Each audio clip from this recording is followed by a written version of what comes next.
Hello everyone, welcome back to my channel. आज हम chapter 2 करेंगे, biological classification, class 11th।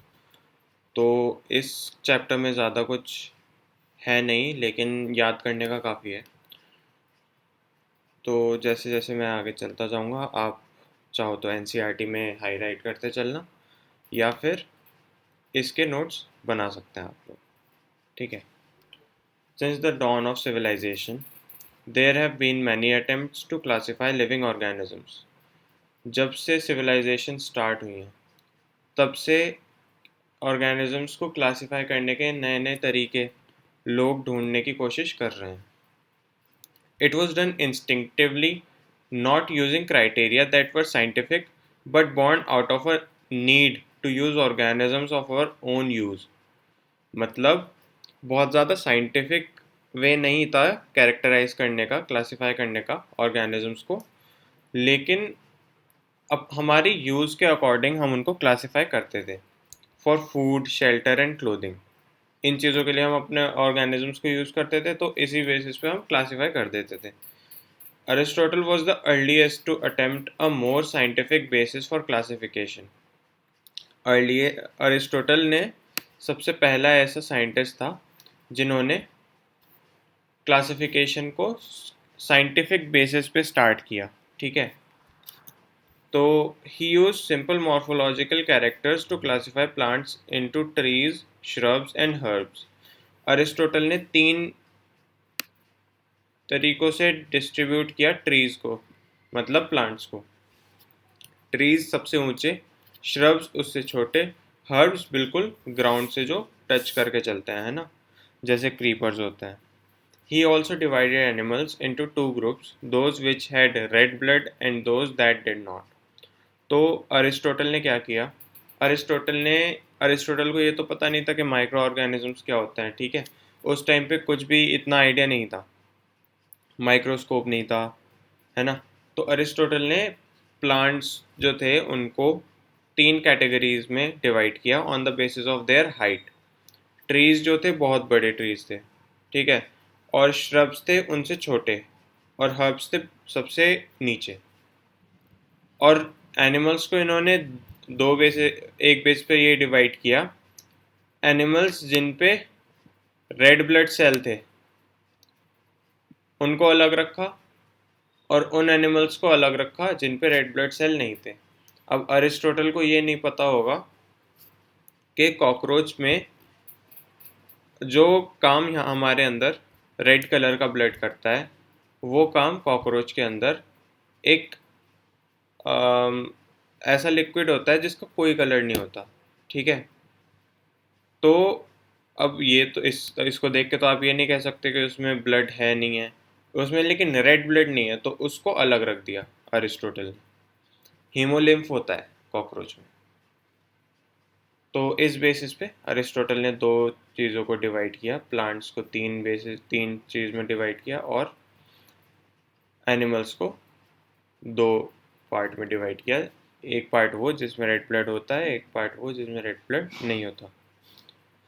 In Linnaeus's time, a two-kingdom system of classification with Plantae and Animalia kingdoms was developed that included all plants and animals respectively. लिनायस ने क्या दिया? लिनायस ने 2 kingdom classification दिया, ये important है। ठीक, प्लांटे और animalia. This system did not distinguish between the eukaryotes and prokaryotes, unicellular and multicellular organisms, and photosynthetic and non photosynthetic organisms. तो ये क्लासिफिकेशन बहुत फीका सा था, क्योंकि इन्होंने क्या किया, यूनिसेल्यूलर और मल्टीसेल्यूलर को एक साथ रख दिया, यूकैरियोट्स और प्रोकैरियोट्स को एक साथ रख दिया। तो अब ये तो ज़्यादा साइंटिफिक बेसिस हुआ नहीं ना क्लासिफिकेशन का। आपने अलग अलग ऑर्गेनिजम्स को जो एनाटॉमिकली और मॉर्फोलॉजिकली बिल्कुल डिफरेंट हैं, उनको आप साथ में तो नहीं रख सकते। तो ये क्लासिफिकेशन थोड़ा गलत था। इसके बाद आते हैं classification of organisms into plants and animals was easily done and was easy to understand, but a large number of organisms did not fall into either category. तो इन्होंने देखा कि एनिमल्स और प्लांट्स में तो चलो आसानी से आप डिवाइड कर सकते हो, लेकिन कुछ ऑर्गेनिजम्स ऐसे थे जिनको कहीं रख नहीं सकते थे आप, मतलब ये समझ में नहीं आता था कि ये प्लांट्स में जाएंगे या एनिमल्स में जाएंगे, और कुछ में तो दोनों के कैरेक्टरिस्टिक नहीं थे, तो इससे कंफ्यूजन क्रिएट हो गई. Hence, the two kingdom classification used for a long time was found inadequate. ये inadequate थी क्यों? क्योंकि ऑर्गेनिज्म ज़्यादा थे और कॉमन कैरेक्टर्स इनमें कम थे, तो इनके लिए एक और सेपरेट कैटेगरी की ज़रूरत थी जो कि लिनायस ने नहीं दिया. उन्होंने केवल दो किंगडम बताए, प्लांटे और एनिमेलिया, लेकिन उस टाइम पे भी इतने सारे ऑर्गेनिजम्स थे कि जो दोनों किंगडम्स में नहीं आने आने थे. आगे बढ़ते हैं. Besides, gross morphology used for a long time was found inadequate.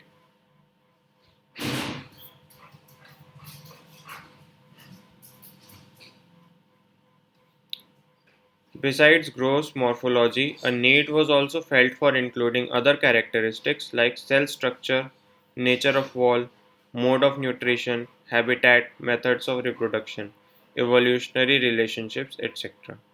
तो लास्ट चैप्टर में हमने पढ़ा था कि आप किसी भी ऑर्गेनिज्म को ऐसे ही क्लासिफाई नहीं कर सकते, उसके बहुत सारे ऐसे एट्रीब्यूट्स होते हैं जो आप कंसिडर करते हो.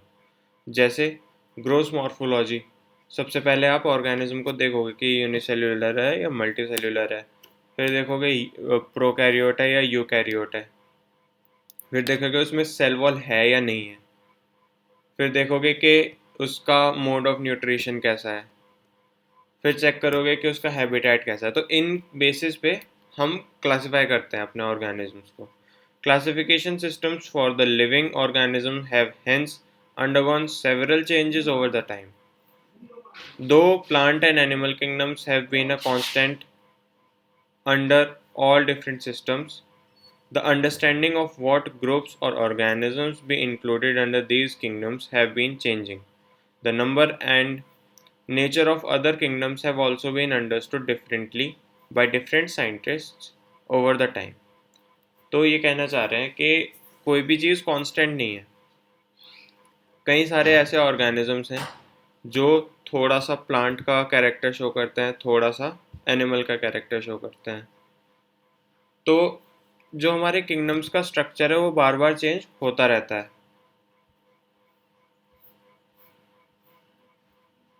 ये वाली टेबल इम्पॉर्टेंट है. इस टेबल में हमें बताया है क्या क्या कैरेक्टर्स के बेस पे हमने जो 5 किंगडम है उनको डिवाइड किया है.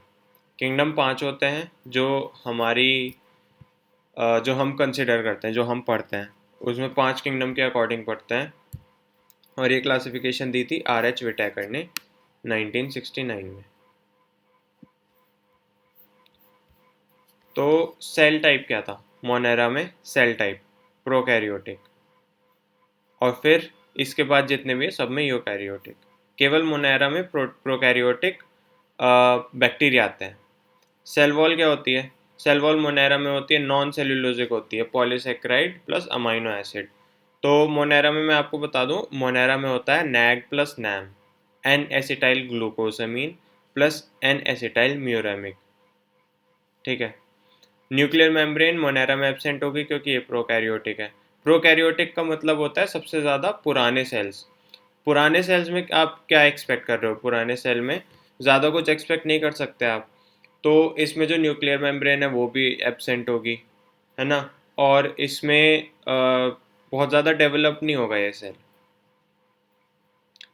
तो इसमें न्यूक्लियर मेम्ब्रेन एब्सेंट है. बॉडी ऑर्गेनाइजेशन सेल्यूलर है, मतलब सेल्यूलर बेस पे मोनेरा की बॉडी ऑर्गेनाइजेशन है. हम क्या है? हम ह्यूमन बींग्स हैं, ना.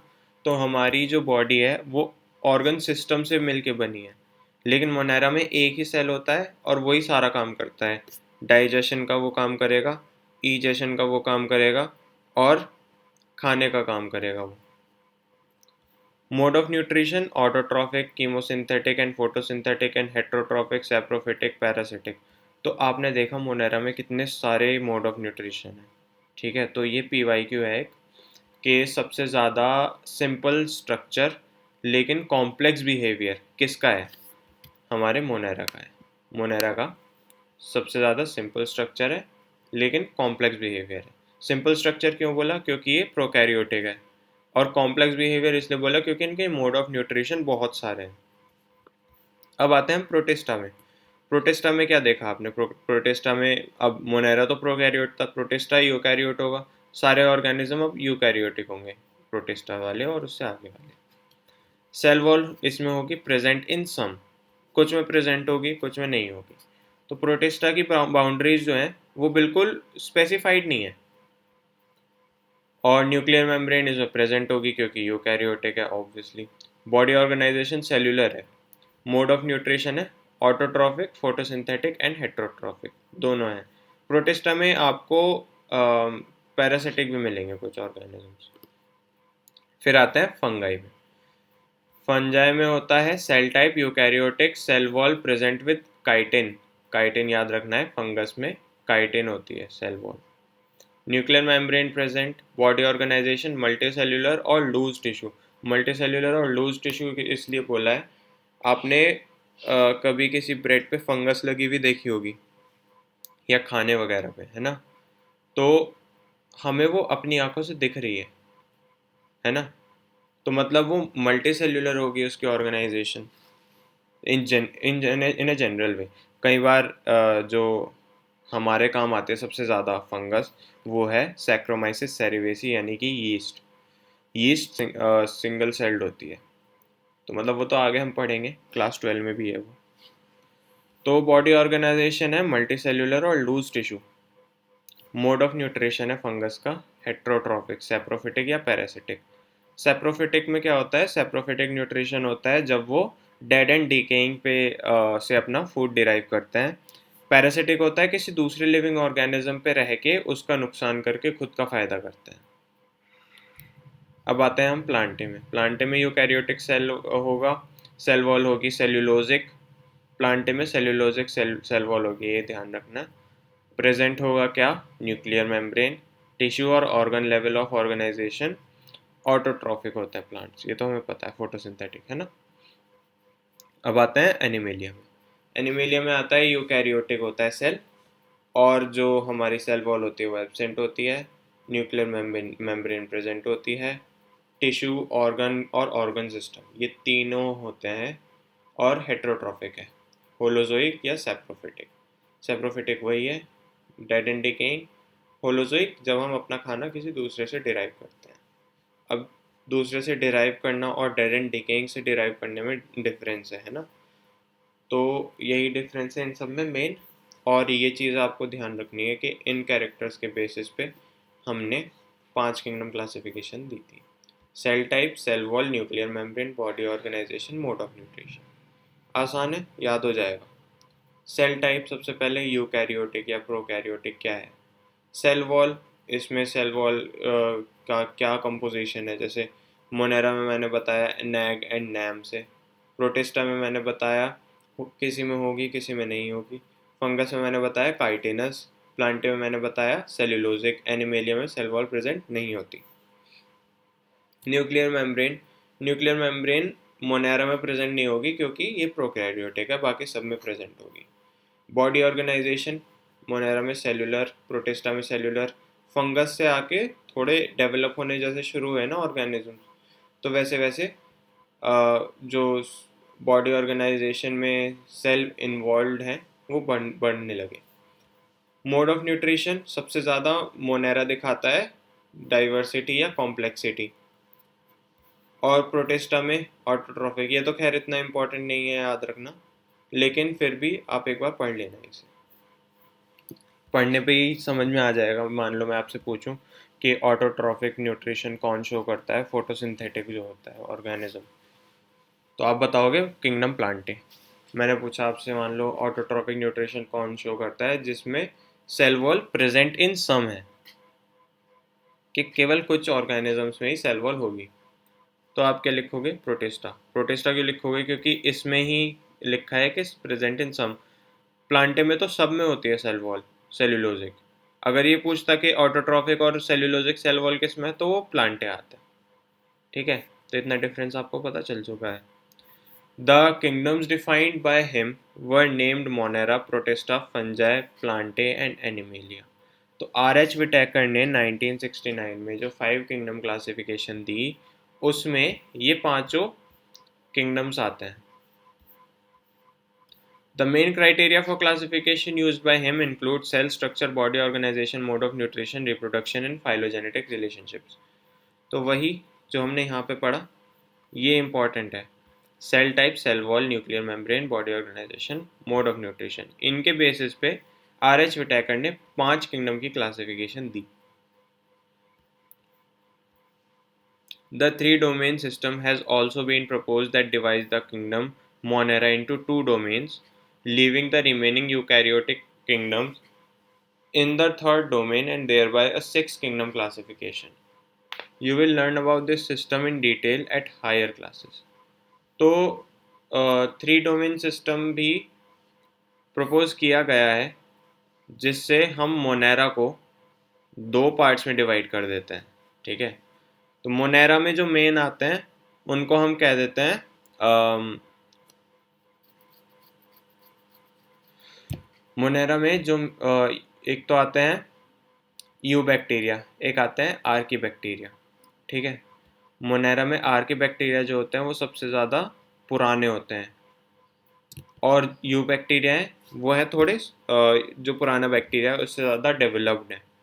तो मोनेरा को 2 पार्ट में डिवाइड किया, आर्की बैक्टीरिया और यू बैक्टीरिया। यू बैक्टीरिया को अलग रख दिया और मोनेरा में मेनली आर्की बैक्टीरिया को पढ़ा, तो वो हमारी 6 किंगडम क्लासिफिकेशन बन गई। उसको बोल दे 3 domain system. Let us look at this 5 kingdom classification to understand the issues and considerations that influence the classification system.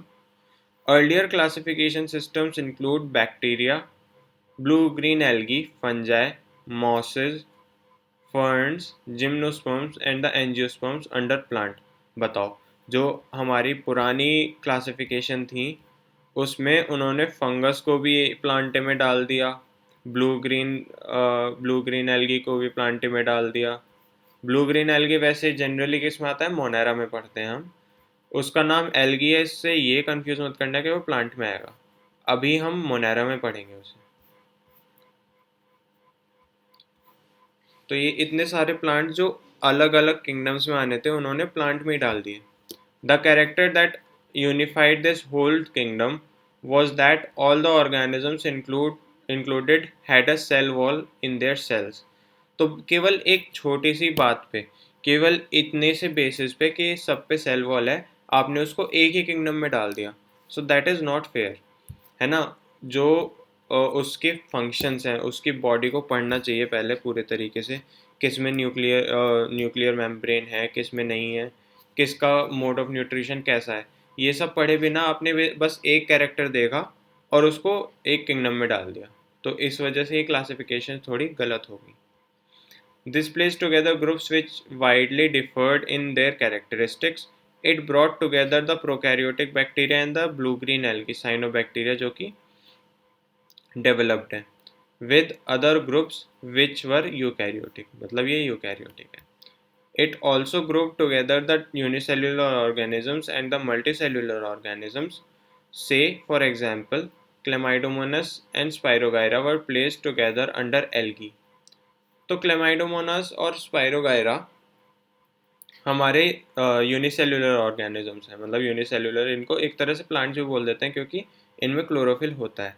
लेकिन इस चैप्टर में हम इन दोनों को पढ़ेंगे अंडर मोनेरा क्योंकि ये सिंगल सेल्ड होता है। तो इनको हमने प्लेस टुगेदर अंडर एल्गी। तो ये दोनों यूनिसेल्युलर है और हमने इनको प्लेस कर दिया मल्टी सेल्युलर एल्गी के अंदर। तो यहाँ पे थोड़ा क्लासिफिकेशन में गड़बड़ आई। The classification did not differentiate between the heterotrophic group fungi या fungi and the autotrophic green plants, though they also showed a characteristic difference in their walls composition. The fungi had chitin in their walls while the green plants had cellulosic cell wall। तो कई बार ऐसे हुआ कि classification थोड़ी गलत हो गई तो उन्होंने फंगस को और प्लांट्स को एक साथ रख दिया। बल्कि कितना डिफरेंस है फंगस और प्लांट्स में। फंगस में जो सेल वॉल होती है वो होती है काइटिनस, और प्लांट्स में जो सेल वॉल होती है वो होती है सेल्यूलोजिक सेल वॉल। इतना डिफरेंस होने के बाद भी उनको साथ में रख दिया गया। When such characteristics were considered, the fungi were placed in a separate kingdom, kingdom fungi. All prokaryotic organisms were grouped together under kingdom Monera, and the unicellular eukaryotic organisms were placed under kingdom Protista. जितने भी unicellular eukaryotic हैं वो आ गए protista में, जितने भी fungus थे वो हमने फंजाई में डाल दिए, और जितने भी प्रोकैरियोटिक सेल्स थे वो हमने प्रोटिस्टा में डाल दिए। Kingdom Protista has brought together Chlamydomonas chlorella, earlier placed in algae within plants and both having cell walls, with Paramecium and Amoeba. तो अब क्या हुआ, प्रोटिस्टा में क्लेमाइडोमोनास और क्लोरेला जैसे ऑर्गेनिज्म जो हैं, क्लेमाइडोमोनास और क्लोरेला हैं यूनिसेल्युलर, और इनमें फोटोसिंथेसिस होता है, ठीक है, जहाँ पे भी CHL देखो, CHL है ना, तो इनमें क्लोरोफिल होता है। इनको पैरामीशियम और अमीबा के साथ डाल दिया, which were earlier placed in the animal kingdom which lack cell wall. तो पैरामीशियम और अमीबा क्या है, पैरामीशियम और अमीबा हमारे प्रोटिस्ट्स में आते हैं अब, जो फाइनल हमारी क्लासिफिकेशन है। लेकिन इनको केवल इस बेस पे कि इन पे सेल वॉल नहीं है, इन्होंने एनिमल्स के साथ डाल दिया इन्हें। It has put together organisms which in earlier classification were placed in different kingdoms. This happened because the criteria for classification changed. अब आप क्राइटेरिया चेंज करोगे किसी भी क्लासिफिकेशन का तो उसमें आने वाले ऑर्गेनिजम्स भी तो चेंज होंगे। अब मानो मैं केवल एक क्राइटेरिया लूँ, मोड ऑफ न्यूट्रिशन, है ना, उसके बेसिस पे सारे ऑर्गेनिजम्स को एक जगह डाल दूँ, तो मोड ऑफ न्यूट्रिशन तो कितने का सेम है। ऑटोट्रॉफिक प्रोटिस्ट भी हैं, ऑटोट्रॉफिक प्लांट्स भी हैं, तो उनको साथ में थोड़ी डाल सकता हूँ मैं।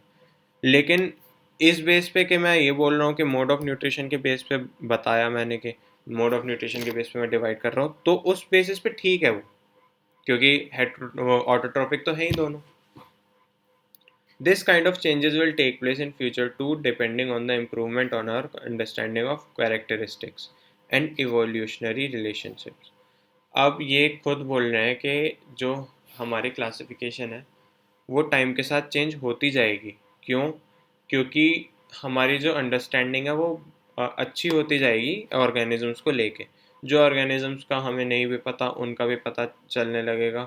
हम नई नई स्पीशीज़ को डिस्कवर कर रहे हैं रोज़, और कई स्पीशीज़ ऐसी भी हैं जो डिस्कवर होने से पहले ही एक्सटिंक्ट हो रही हैं ड्यू टू ह्यूमन बिहेवियर। तो इस चीज़ का आपको ध्यान रखना है, ज़्यादा पॉल्यूशन नहीं करना। Over time, an attempt has been made to evolve a classification system which reflects not only the morphological, physiological and reproductive similarities but also phylogenetic. Phylogenetic बहुत important character होता है। Phylogenetic क्या होता है? Evolutionary relationships होती हैं।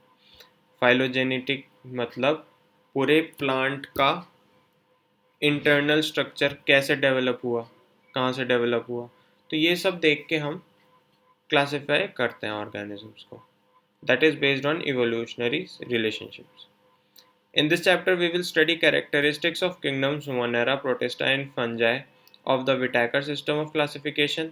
The kingdoms Plantae and Animalia, commonly referred to as plant and animal kingdoms respectively, will be dealt separately in chapters 3 and 4. तो plant और एनिमल किंगडम हम पढ़ेंगे चैप्टर 3 और 4 में, लेकिन अभी जो मोनेरा, प्रोटिस्टा और फंजाई है वो विटैकर सिस्टम के अकॉर्डिंग हम आज पढ़ेंगे। इसमें सबसे पहले आता है किंगडम मोनेरा। किंगडम मोनेरा है bacteria are the sole members of the kingdom Monera. तो जहाँ पे आपको बैक्टीरिया दिख जाए और आपसे क्लासिफिकेशन पूछे उसकी कि कौन से किंगडम में आएगा, आप सीधे सीधे बता दोगे बैक्टीरिया है तो मोनेरा में आएगा, बैक्टीरिया है तो मोनेरा में आएगा। They are the most abundant microorganisms. Bacteria occur almost everywhere. Hundreds of bacteria are present in a handful of soil. They also live in extreme habitats such as hot springs, desert, snow, and deep oceans where very few other life forms can survive. तो ये कह रहे हैं कि Monera जो है bacteria वो हर जगह होते हैं, ओमनी प्रेजेंट होते हैं। तो बैक्टीरिया जो है वो बहुत ज़्यादा बेसिक है, बेसिक ऑर्गेनिज्म है। बेसिक मतलब उसकी बॉडी ऑर्गेनाइजेशन सबसे ज़्यादा प्रिमिटिव है, पुरानी है। तो इसमें यही बताया है कि ये बहुत ज़्यादा एक्सट्रीम हैबिटेट्स में रहते हैं, जैसे कि डेजर्ट, स्नो, डीप ओशंस वगैरह वगैरह। तो इसी के साथ हमें यहाँ पे ये ध्यान रखना है कि ये वाला जो सेंटेंस है ना, they are the most abundant microorganism होते हैं ये वाले हमारे अर्थ पे। इसी के साथ अब हम आगे बढ़ते हैं और बैक्टीरिया की शेप के बारे में डिस्कस करते हैं। तो सबसे पहले जो बैक्टीरिया आता है वो आता है राउंड, यानी कि स्फेरिकल। स्फेरिकल बैक्टीरिया को बोलते हैं कॉकाई या कॉकस। कॉकस जैसे एग्जाम्पल है इसका स्टेफाइलोकोकस। जहाँ पे भी कॉकाई आ जाए या कॉकस आ जाए, मतलब उसका बैक्टीरिया राउंड होगा या स्फेरिकल होगा। इसके बाद रॉड शेप जो है, इसमें आपको कैसे याद कर सकते हो आप, CO, जहाँ पे O आ जाए वहाँ पे राउंड स्फेरिकल, ठीक है। जहाँ पे बेसिलाई आ जाए, यहाँ पे 2 L दिख रहे हैं आपको और पास में I, दोनों तरफ I, यानी कि ये लंबे होंगे। लंबे कैसे होंगे? सिलेंड्रिकल या रॉड शेप, ठीक है। और फिर नेक्स्ट है स्पाइरेला। स्पाइरेला क्या होता है? स्पाइरेला होता है एक फॉर्म ऑफ बैक्टीरिया जो कि स्पाइरल होता है ना, स्पाइरेला। और विब्रियो, विब्रियो कैसा होता है? कॉमा जैसा। तो ये 4 बैक्टीरियाज के नाम याद रखने हैं हमें। इन सब के एग्जाम्पल्स वैसे पूछे नहीं जाते, लेकिन एग्जाम्पल में जहाँ पे भी कॉकस आ जाए वो होंगे स्फेरिकल, जहाँ पे भी बैसिलस आ जाए वहाँ पे आ जाएगा रॉड शेप, जहाँ पे भी विब्रम आ जाए वहाँ पे हो जाएगा कॉमा शेप, और जहाँ भी स्पाइरल आएगा वो होगा स्पाइरल आ जाए वहाँ पे होगा स्पाइरल शेप। इसके एग्जाम्पल्स मैं आपको बता दूँ अगर थोड़ा एक्स्ट्रा रहेगा, तो स्टेफाइलोकोकस या स्ट्रेप्टोकोकस वो है कॉकस बैक्टीरिया के, यानी कि स्फेरिकल बैक्टीरिया के एग्जाम्पल। रॉड शेप मैं आपको बताऊं तो बैसिलस थोरेनजेनेसिस, हम क्लास 12 में पढ़ते हैं इसके बारे में। तो बैसिलस आ गया उसमें, यानी कि वो स्फेरिकल या सॉरी रॉड शेप है। उसके बाद विब्रियम, विब्रियो कॉलेरा, जिससे जो कॉलेरा कॉज करता है वो होता है कॉमा शेप, है ना। और इसके बाद स्पाइरिलम, यानी कि स्पाइरल शेप्ड स्पाइरिला। स्पाइरिला एक बैक्टीरिया का नाम है। स्पाइरिला में ध्यान रखना है कि दोनों तरफ फ्लैजेलम प्रेजेंट होंगे। अब आते हैं नेक्स्ट पॉइंट पे। Though the bacterial structure is very simple, they are very complex in behaviour. तो ये हमारा बहुत इंपॉर्टेंट पार्ट है, बहुत इंपॉर्टेंट लाइन है, इसको याद रखना कि बैक्टीरिया सबसे ज़्यादा सिंपल होते हैं लेकिन सबसे ज़्यादा कॉम्प्लेक्स बिहेवियर होता है उनका। Compared to many other organisms, bacteria as a group show the most extensive metabolic diversity. सबसे ज़्यादा extensive मतलब सबसे ज़्यादा diverse मेटाबॉलिक डाइवर्सिटी होती है, मतलब अलग अलग तरह की, बहुत सारे तरह की इनमें मेटाबॉलिज्म पाए जाते हैं। इनके एग्जांपल्स मैं आपको बताऊं तो एक होता है साइनोबैक्टीरिया। साइनोबैक्टीरिया का क्या करता है? ऑक्सीजन बनाता है, ठीक है, और उसमें क्लोरोफिल भी होता है। वहीं हम अगर बात करें बाकी बैक्टीरियाज की, कुछ बैक्टीरियाज ऐसे होते हैं जो कि कीमोऑटोट्रॉफ्स होते हैं। कीमोऑटोट्रॉफ्स क्या होते हैं? जो हमारे बैक्टीरिया केमिकल्स रिलीज करते हैं और केमिकल्स के थ्रू केमिकल्स को खा के अपनी लाइफ गुजारते हैं। जो फोटो ऑटोट्रॉफ्स हैं वो, फोटो मतलब लाइट, वो लाइट की प्रेजेंस में अपना फूड बनाते हैं। कीमो ऑटोट्रॉफ केमिकल से अपना फूड बनाते हैं। तो जो डिफरेंस होता है ना, वो ये होता है कि फोटो ऑटोट्रॉफ्स तो जो रिलीज करते हैं H2O और O2, यानी कि ऑक्सीजन और वाटर, लेकिन जो कीमो ऑटोट्रॉफ्स होते हैं वो रिलीज करते हैं सल्फर। ये डिफरेंस होता है। तो इसमें इतना कुछ दे नहीं रखा, लेकिन जस्ट फॉर योर इन्फॉर्मेशन मैंने इतनी बात आपको बता दी। तो इसमें बहुत ज़्यादा कॉम्प्लेक्स बिहेवियर होता है बैक्टीरिया का, लेकिन सबसे सिंपल स्ट्रक्चर होता है क्योंकि ये सबसे ज़्यादा पुराने बैक्टीरिया हैं, सबसे ज़्यादा प्रिमिटिव बैक्टीरिया हैं। Some of the bacteria are autotrophic, that is, they synthesize their own food from inorganic substrates. They may be photosynthetic autotrophic और कीमोसिंथेटिक ऑटोट्रॉफिक। तो इन्होंने भी ये बात बोली है कीमोसिंथेटिक भी हो सकते हैं और फोटोसिंथेटिक भी हो सकते हैं। The vast majority of bacteria are heterotrophs, that is they depend on other organisms और on dead organic matter for food. तो ज़्यादातर बैक्टीरिया हेट्रोट्रॉफ्स होते हैं। हेट्रोट्रॉफ्स क्या होते हैं? वो दूसरे किसी ऑर्गेनिज्म से अपना फूड डिराइव करेंगे। इसका एग्जांपल है कि कोई भी डेड और डिकेइंग ऑर्गेनिज्म है तो उसके ऊपर फीड करेगा जो बैक्टीरिया, वो हेट्रोट्रॉफ है। या फिर किसी पैरासिटिक मोड पे अगर रहता है तो वो हेट्रोट्रॉफ है। वो भले से एक तरह से अलग न्यूट्रिशन हो गया, अलग वे ऑफ न्यूट्रिशन हो गया, लेकिन टिपिकली देखा जाए तो वो हेट्रोट्रॉफ हो, क्योंकि वो किसी दूसरे ऑर्गेनिज्म से अपना फूड डिराइव कर रहा है। इसके बाद हम बात करते हैं आर्की बैक्टीरिया। आर्की बैक्टीरिया बहुत अलग बैक्टीरिया होते हैं। तो आर्की बैक्टीरिया को आपको याद रखना है कि आर्की मतलब बहुत पुराने। आर्कियोलॉजिस्ट क्या करते हैं? आर्कियोलॉजिस्ट जो होते हैं वो हमारी कई सारी ऐसी साइट्स पे डिग करते हैं जहाँ पे कोई बहुत ज़्यादा पुरानी चीज़ पाई जाती हो, जैसे फॉसिल्स वगैरह, है ना। तो आर्की मतलब बहुत पुराने टाइम के बैक्टीरिया। पुराने टाइम का मतलब जब अर्थ हमारा न्यू था, उस टाइम पे अर्थ पे बिल्कुल स्टेबल कंडीशंस तो थी नहीं जैसे अभी हैं। अभी भी बहुत ज़्यादा स्टेबल नहीं है। तो उस टाइम पे बहुत ज़्यादा एक्सट्रीम क्लाइमेट्स होते थे, बहुत ज़्यादा हीट होती थी अर्थ पे, और अर्थ में बहुत ज़्यादा कहीं पे सैलिनिटी होती थी, कहीं पे बहुत ज़्यादा हीट होती थी, कहीं पे बहुत ज़्यादा मतलब कुछ भी, कहीं बहुत ज़्यादा एक्सट्रीमली सॉल्टी होता थे एरियाज़, कहीं बहुत ज़्यादा मार्शी होते थे। तो बहुत ज़्यादा डाइवर्सिटी थी और एक्सट्रीम कंडीशंस थी। वहाँ पे कौन सा बैक्टीरिया थ्राइव करेगा? वहाँ पे आर्की बैक्टीरिया थ्राइव करेगा, क्योंकि ये सबसे प्रिमिटिव बैक्टीरिया है और ये अभी भी पाया जाता है। ऐसा नहीं है कि अब नहीं पाए जाते, अभी भी पाए जाते हैं। इसका एग्जाम्पल है मिथेनोजेंस। मिथेनोजेंस हमारी जो कैटल होती है उनकी एलिमेंट्री कैनाल में पाए जाते हैं, उनके पेट में पाए जाते हैं। वो क्या करते हैं? वो मीथेन बनाते हैं। टिपिकली उनका बस यही काम होता है। तो इसके बारे में पढ़ते हैं हम।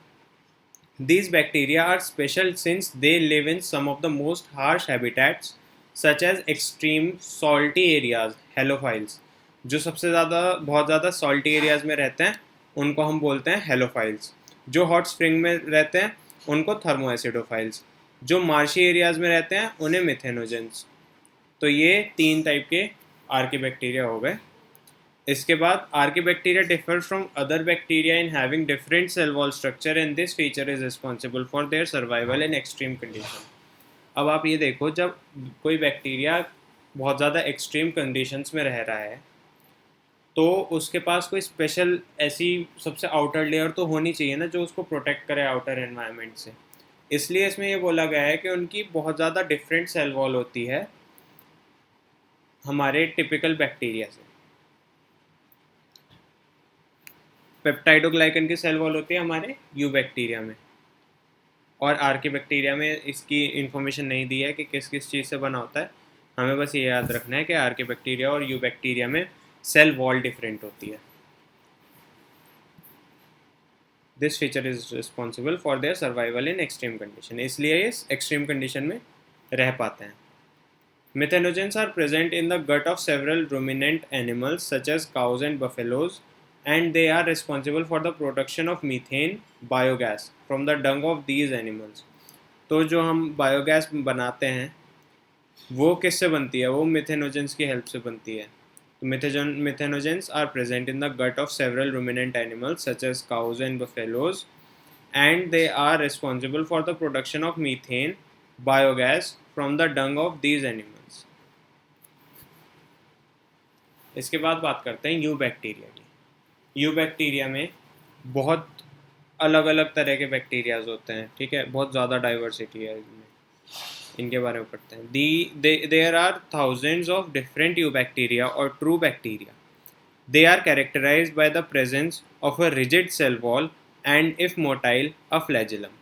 तो इनके पास होती है एक बहुत ज़्यादा रिजिड सेल वॉल, और अगर ये मोटाइल होते हैं यानी कि मूव कर पाते हैं खुद से तो इनके पास एज अ लोकोमोटरी ऑर्गन होता है flagellum. The cyanobacteria also refer to as blue green algae have chlorophyll A similar to green plants and are photosynthetic autotrophs. तो साइनोबैक्टीरिया को ये यू बैक्टीरिया में रखते हैं। इसमें आप ब्लू ग्रीन एल्गी पढ़ के इस चीज़ से कंफ्यूज नहीं होना कि ये प्लांट किंगडम में आएगा। ये हम इस चैप्टर के लिए बैक्टीरिया में पढ़ते हैं, यानी कि kingdom Monera. The cyanobacteria is also referred to as blue green algae have chlorophyll A. इनमें क्लोरोफिल होता है साइनोबैक्टीरिया में या ब्लू ग्रीन एल्गी में क्लोरोफिल ए होता है, जो सिमिलर है ग्रीन प्लांट्स के, क्योंकि ग्रीन प्लांट्स में भी क्लोरोफिल ए पाया जाता है। एंड आर फोटोसिंथेटिक ऑटोट्रॉप्स, और ये फोटोसिंथेटिक ऑटोट्रॉप्स होंगे। जहाँ पे भी क्लोरोफिल आ गया वहाँ पे फोटोसिंथेसिस होना ही है। और जब फोटोसिंथेसिस होके खाना बन रहा है, वो अपने लिए खुद के लिए खाना बना रहा है, तो वो ऑब्वियसली ऑटोट्रॉप्स में आ जाएगा, क्योंकि वो अपना खाना बना के खुद खा रहा है। The cyanobacteria are unicellular, colonial or filamentous, fresh water, marine or terrestrial algae. Cyanobacteria कई तरह के वातावरण में, यानी कई तरह के एनवायरनमेंट में रहते हैं। यूनिसेल्युलर भी हो सकते हैं, कॉलोनियल भी हो सकते हैं और फिलामेंटस भी हो सकते हैं, इनकी जो बॉडी की बात करें अगर तो। लेकिन अगर इनके हैबिटेट की बात करें तो ये फ्रेश वाटर या मराइन भी होते हैं। फ्रेश वाटर मतलब ताज़े पानी में रहने वाले, मराइन मतलब सॉल्टी वाटर में रहने वाले, और टेरेस्ट्रियल, ये टेरेस्ट्रियल भी होते हैं, मतलब हमारे लैंड पे भी रहते हैं। The colonies are generally surrounded by gelatinous sheath. They often form blooms in polluted water bodies. तो जो ब्लूम आता है, ब्लूम क्या होता है, आपने किसी भी क्लॉग्ड वाटर बॉडी में ये देखा होगा, सबसे ऊपर ऊपर ग्रीन कलर का कुछ होता है, पूरा कवर्ड होता है पूरा वाटर बॉडी जो भी होता है। तो वो जो ग्रीन कलर का होता है पूरी वाटर बॉडी को कवर कर लेता है, वो क्या होता है, वो होता है साइनोबैक्टीरिया। साइनोबैक्टीरिया की कॉलोनीज होती हैं वो, ठीक है। The colonies are generally surrounded by gelatinous sheath. They often form blooms in polluted water bodies. तो जो पॉल्यूटेड वाटर बॉडीज हैं वहाँ पे एल्गल ब्लूम हो जाती है। Some of these organisms can fix atmospheric nitrogen in specialised cell called heterocyst. तो atmospheric nitrogen जो हमारे फिक्स करते हैं वो हेटेरोसिस्ट के थ्रू करते हैं। हेटेरोसिस्ट किस में प्रेजेंट होती है, Nostoc and anabaena. Nostoc and anabaena में हेटेरोसिस्ट होती है। Chemosynthetic autotrophic bacteria oxidize various inorganic substances such as nitrates, nitrites, and ammonia and use the released energy for their ATP production. They play a great role in recycling nutrients like nitrogen, phosphorus, iron, and sulfur.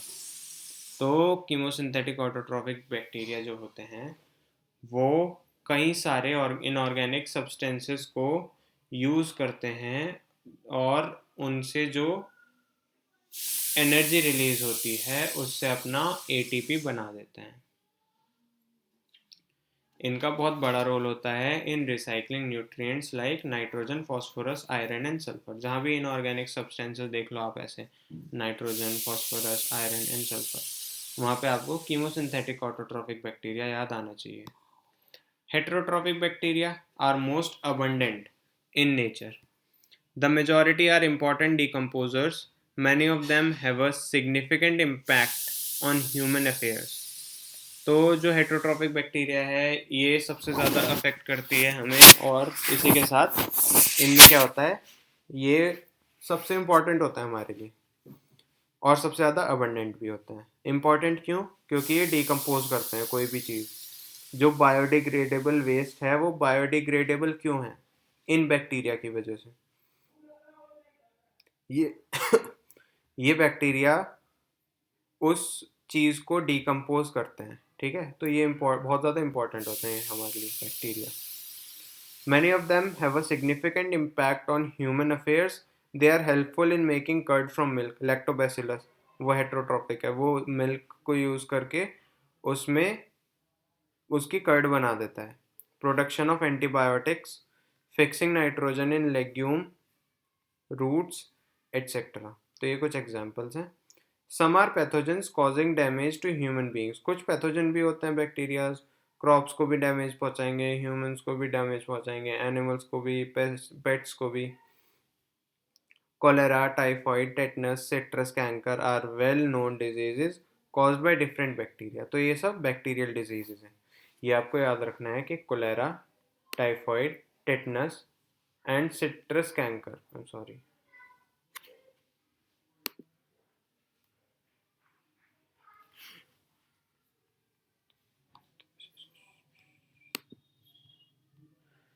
तो ये ध्यान रखना है, cholera, क्या हो रहा है ये,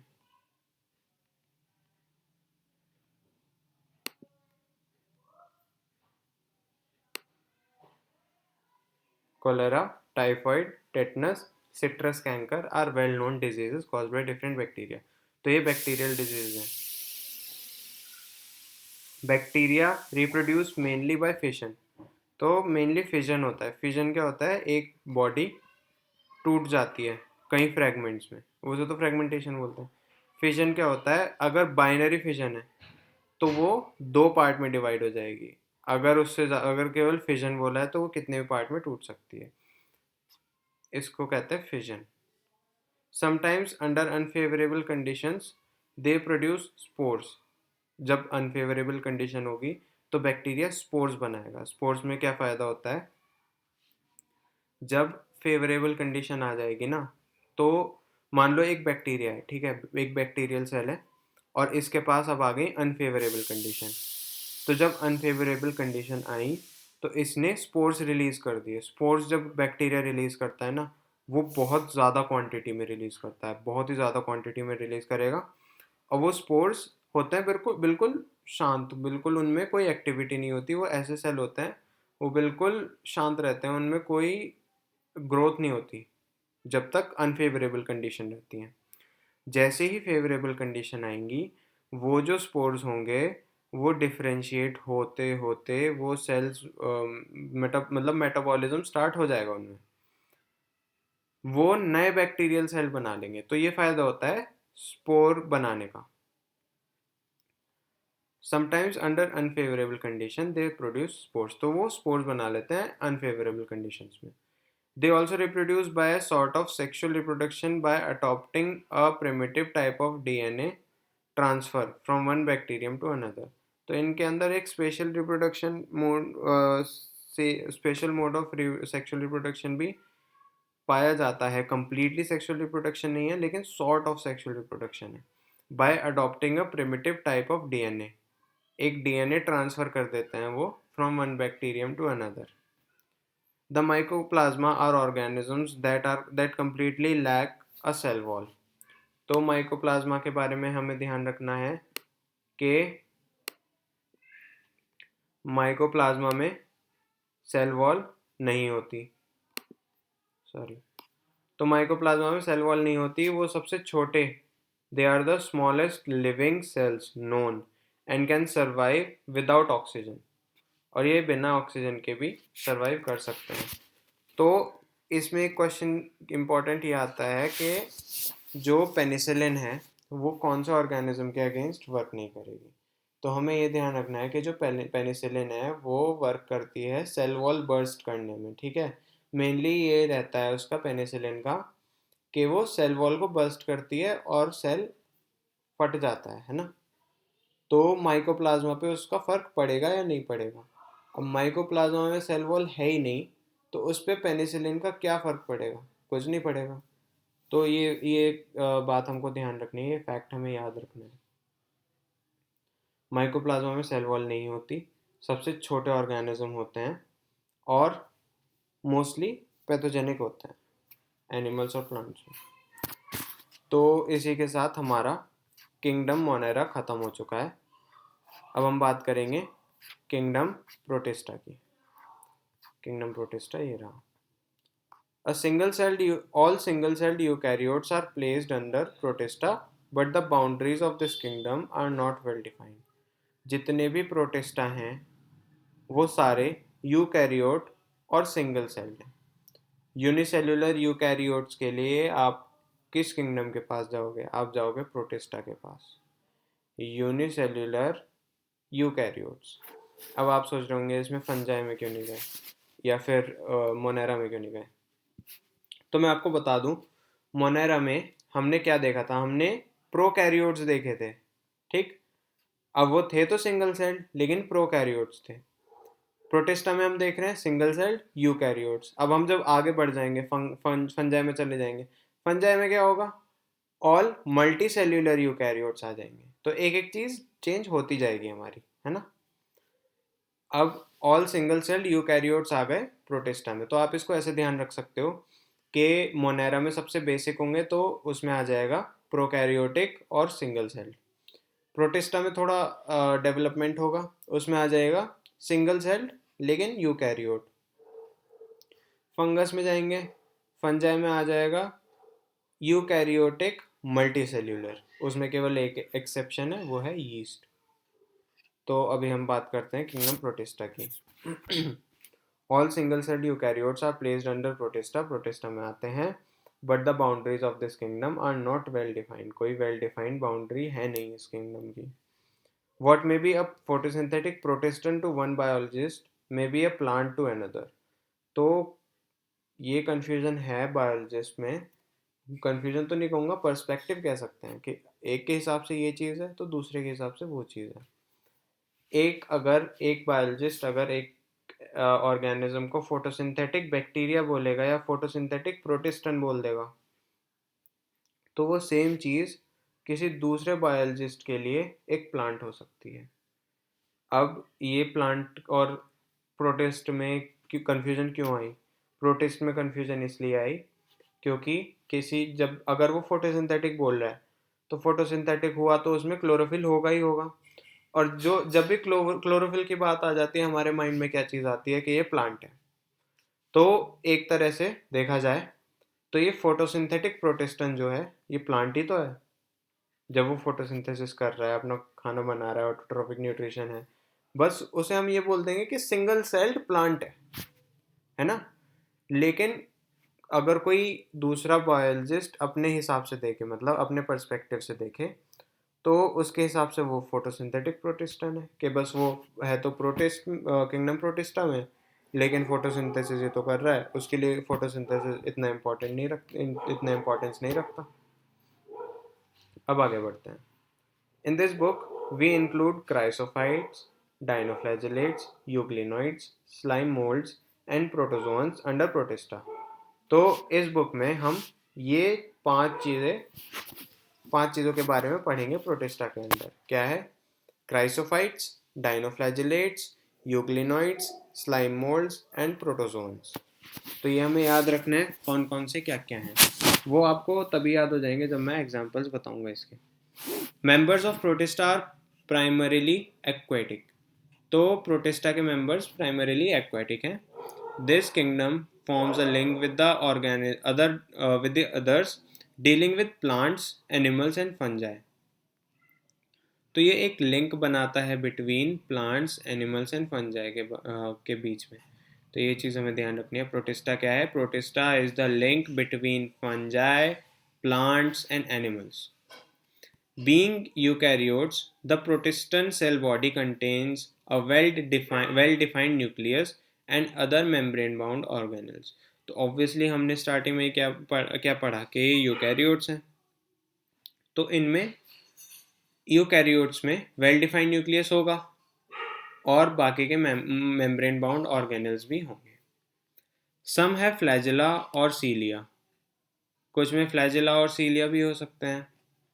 Protists reproduce asexually and sexually by a process involving cell fusion and zygote formation.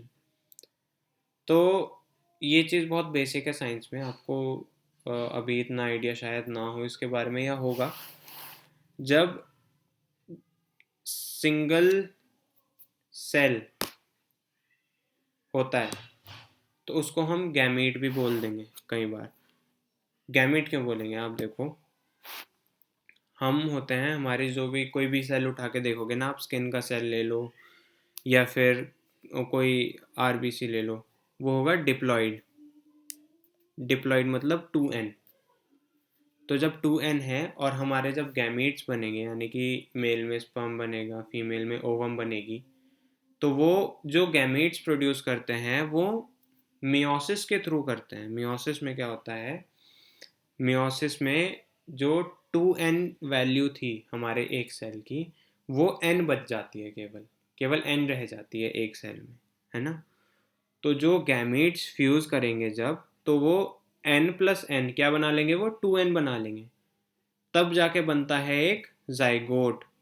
Zygote क्या होता है, zygote is nothing but a diploid organism, diploid cell formed by the fusion of two gametes. Zygote is nothing but it is the result of the fusion of two gametes. दो gametes fuse हुए, fertilization हुई और zygote बन गया। ठीक। Cell fusion क्या होता है, सेल फ्यूज कर रहे हैं, सेल फ्यूज कर रहे हैं। तो जो मैंने आपको भी बताया कि n+n का क्या मतलब हुआ, वो सेल फ्यूज ही तो कर रहे हैं। तो सेल फ्यूजन भी एक तरह से जाइगोट फॉर्मेशन हुई। सेल फ्यूजन और जाइगोट फॉर्मेशन में बस ये डिफरेंस हुआ, सेल फ्यूजन मतलब दो सेल मिल रहे हैं, और जाइगोट फॉर्मेशन में क्या होता है, मिलके फर्टिलाइज हो रहे हैं, तब जाके जाइगोट बना। तो बस ये डिफरेंस है, इसमें आपको ज़्यादा कंफ्यूज होने की ज़रूरत नहीं है। अब आते हैं पहले पार्ट पे, जो कि है क्राइसोफाइट्स। क्राइसोफाइट्स होते हैं, this group includes diatoms and golden algae, यानी कि डेस्मिड्स। तो क्राइसोफाइट्स के दो पार्ट होते हैं, इसको याद रखो, क्राई, क्राई से कि दो बार रोए, दो बार रोए मतलब दो पार्ट्स हो गए इसके, एक बार डायटम्स और एक बार desmids. They are found in fresh water as well as marine environments. They are microscopic and float passively in water currents. तो ये प्लैंकटन होते हैं, इनके पास कोई भी मीन्स ऑफ लोकोमोशन नहीं होता, ये पैसिवली फ्लोट करते हैं। ठीक है, इनके पास फ्लैजेला सीलिया कुछ भी नहीं है, बस ये जैसे पानी पानी पानी जैसे इनको बहाता जा रहा है, ये वैसे वैसे बहते जा रहे हैं। Most of them are photosynthetic. तो ये फोटोसिंथेटिक होते हैं और ये सोचते हैं भाई जब हमें सनलाइट के थ्रू खाना मिल ही जाता है, तो हम इधर उधर घूम के क्या करेंगे, हमें कोई किसी ऑर्गेनिज्म को खाना तो है नहीं, हम पैसिवली फ्लोट कर सकते हैं, let's just go with the flow. तो ये माइंडसेट है इनका, इस वजह से इनके पास कोई फ्लैजेला सीलिया कुछ भी नहीं है, ये पैसिवली फ्लोट करते हैं और अपना खाना खुद बनाते हैं, इनको डिपेंड होने की ज़रूरत ही नहीं कि हमें किसी ऑर्गेनिज्म के पास जाके उसको खाना है। Most of them are photosynthetic. In diatoms the cell walls form two thin overlapping shells. तो डायटम्स के बारे में काफ़ी क्वेश्चन पूछे जाते हैं, ये हमें ध्यान रखना है। ठीक है, इन डायटम्स जो सेल वॉल है वो दो थिन ओवरलैपिंग शेल्स बनाती है, which fit together as in a soap box. तो ये मैं आपको बना के दिखाऊँ अगर, तो सोप बॉक्स कैसा होता है, आई एम सॉरी, एक ऐसी होती है सेल वॉल, ठीक, और एक ऐसी होती है। तो ये बन गया हमारा डायटम्स का सेल वॉल का स्ट्रक्चर, ऐसी होती है। इसमें क्या होता है, यहाँ पे अंदर ऑर्गेनिज्म होता है और ये अच्छे से फिट होती है एक दूसरे के अंदर। ठीक है, इसको अगर और अच्छे से बनाऊँ मैं, तो ये बन जाएगा ऐसा कुछ। ठीक है, एक ऐसा और एक सॉरी ऐसा, ये होते हैं डायटम्स का सेल वॉल। ये इसको हम सोप बॉक्स बोल देते हैं, क्यों, क्योंकि ये सोप बॉक्स जैसा दिखता है। The walls are embedded. तो जो वॉल्स होती हैं वो सिलिका की होती हैं और इंडेस्ट्रक्टेबल होती हैं। इंडेस्ट्रक्टेबल मतलब मान लो कोई चीज़ बायोडिग्रेडेबल नहीं है, इस तरह से इसको समझ लो कि सिलिका है, तो ये जब भी मरते हैं ना, अंदर का सेल तो मर गया जो था, लेकिन ऊपर की सेल वॉल अनडिस्ट्रक्टेबल होने की वजह से पैसिवली फ्लोट करते करते करते सेडिमेंटेशन का प्रोसेस होता है और वो नीचे बैठ जाती है। तो इसमें पढ़ते हैं हम, the walls are embedded with silica and thus the walls are indestructible. Indestructible walls होती हैं डायटम्स की, और वो सोप बॉक्स की शेप फॉर्मेशन में होती हैं। Thus diatoms have left behind large amount of cell wall deposits in their habitats. तो जब ये चीज़ billions and billions of years के लिए होगी तो इसकी एक मोटी लेयर तो बनी जाएगी ओशन में। इस वजह से this accumulation over billions of years is referred to as diatomaceous अर्थ।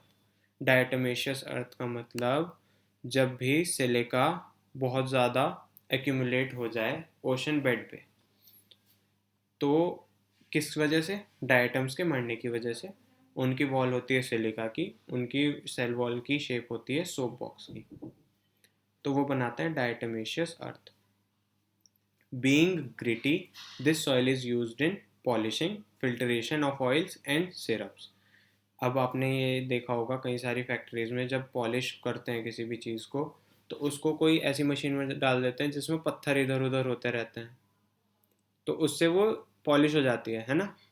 तो ग्रिटी होने की वजह से, ग्रिटी मतलब दरदरा टाइप का होने की वजह से, this soil is use in polishing, polishing के लिए यूज़ होती है, फिल्टरेशन की के लिए यूज़ होती है ऑयल्स का और सिरप्स का। Diatoms are chief producers in the ocean.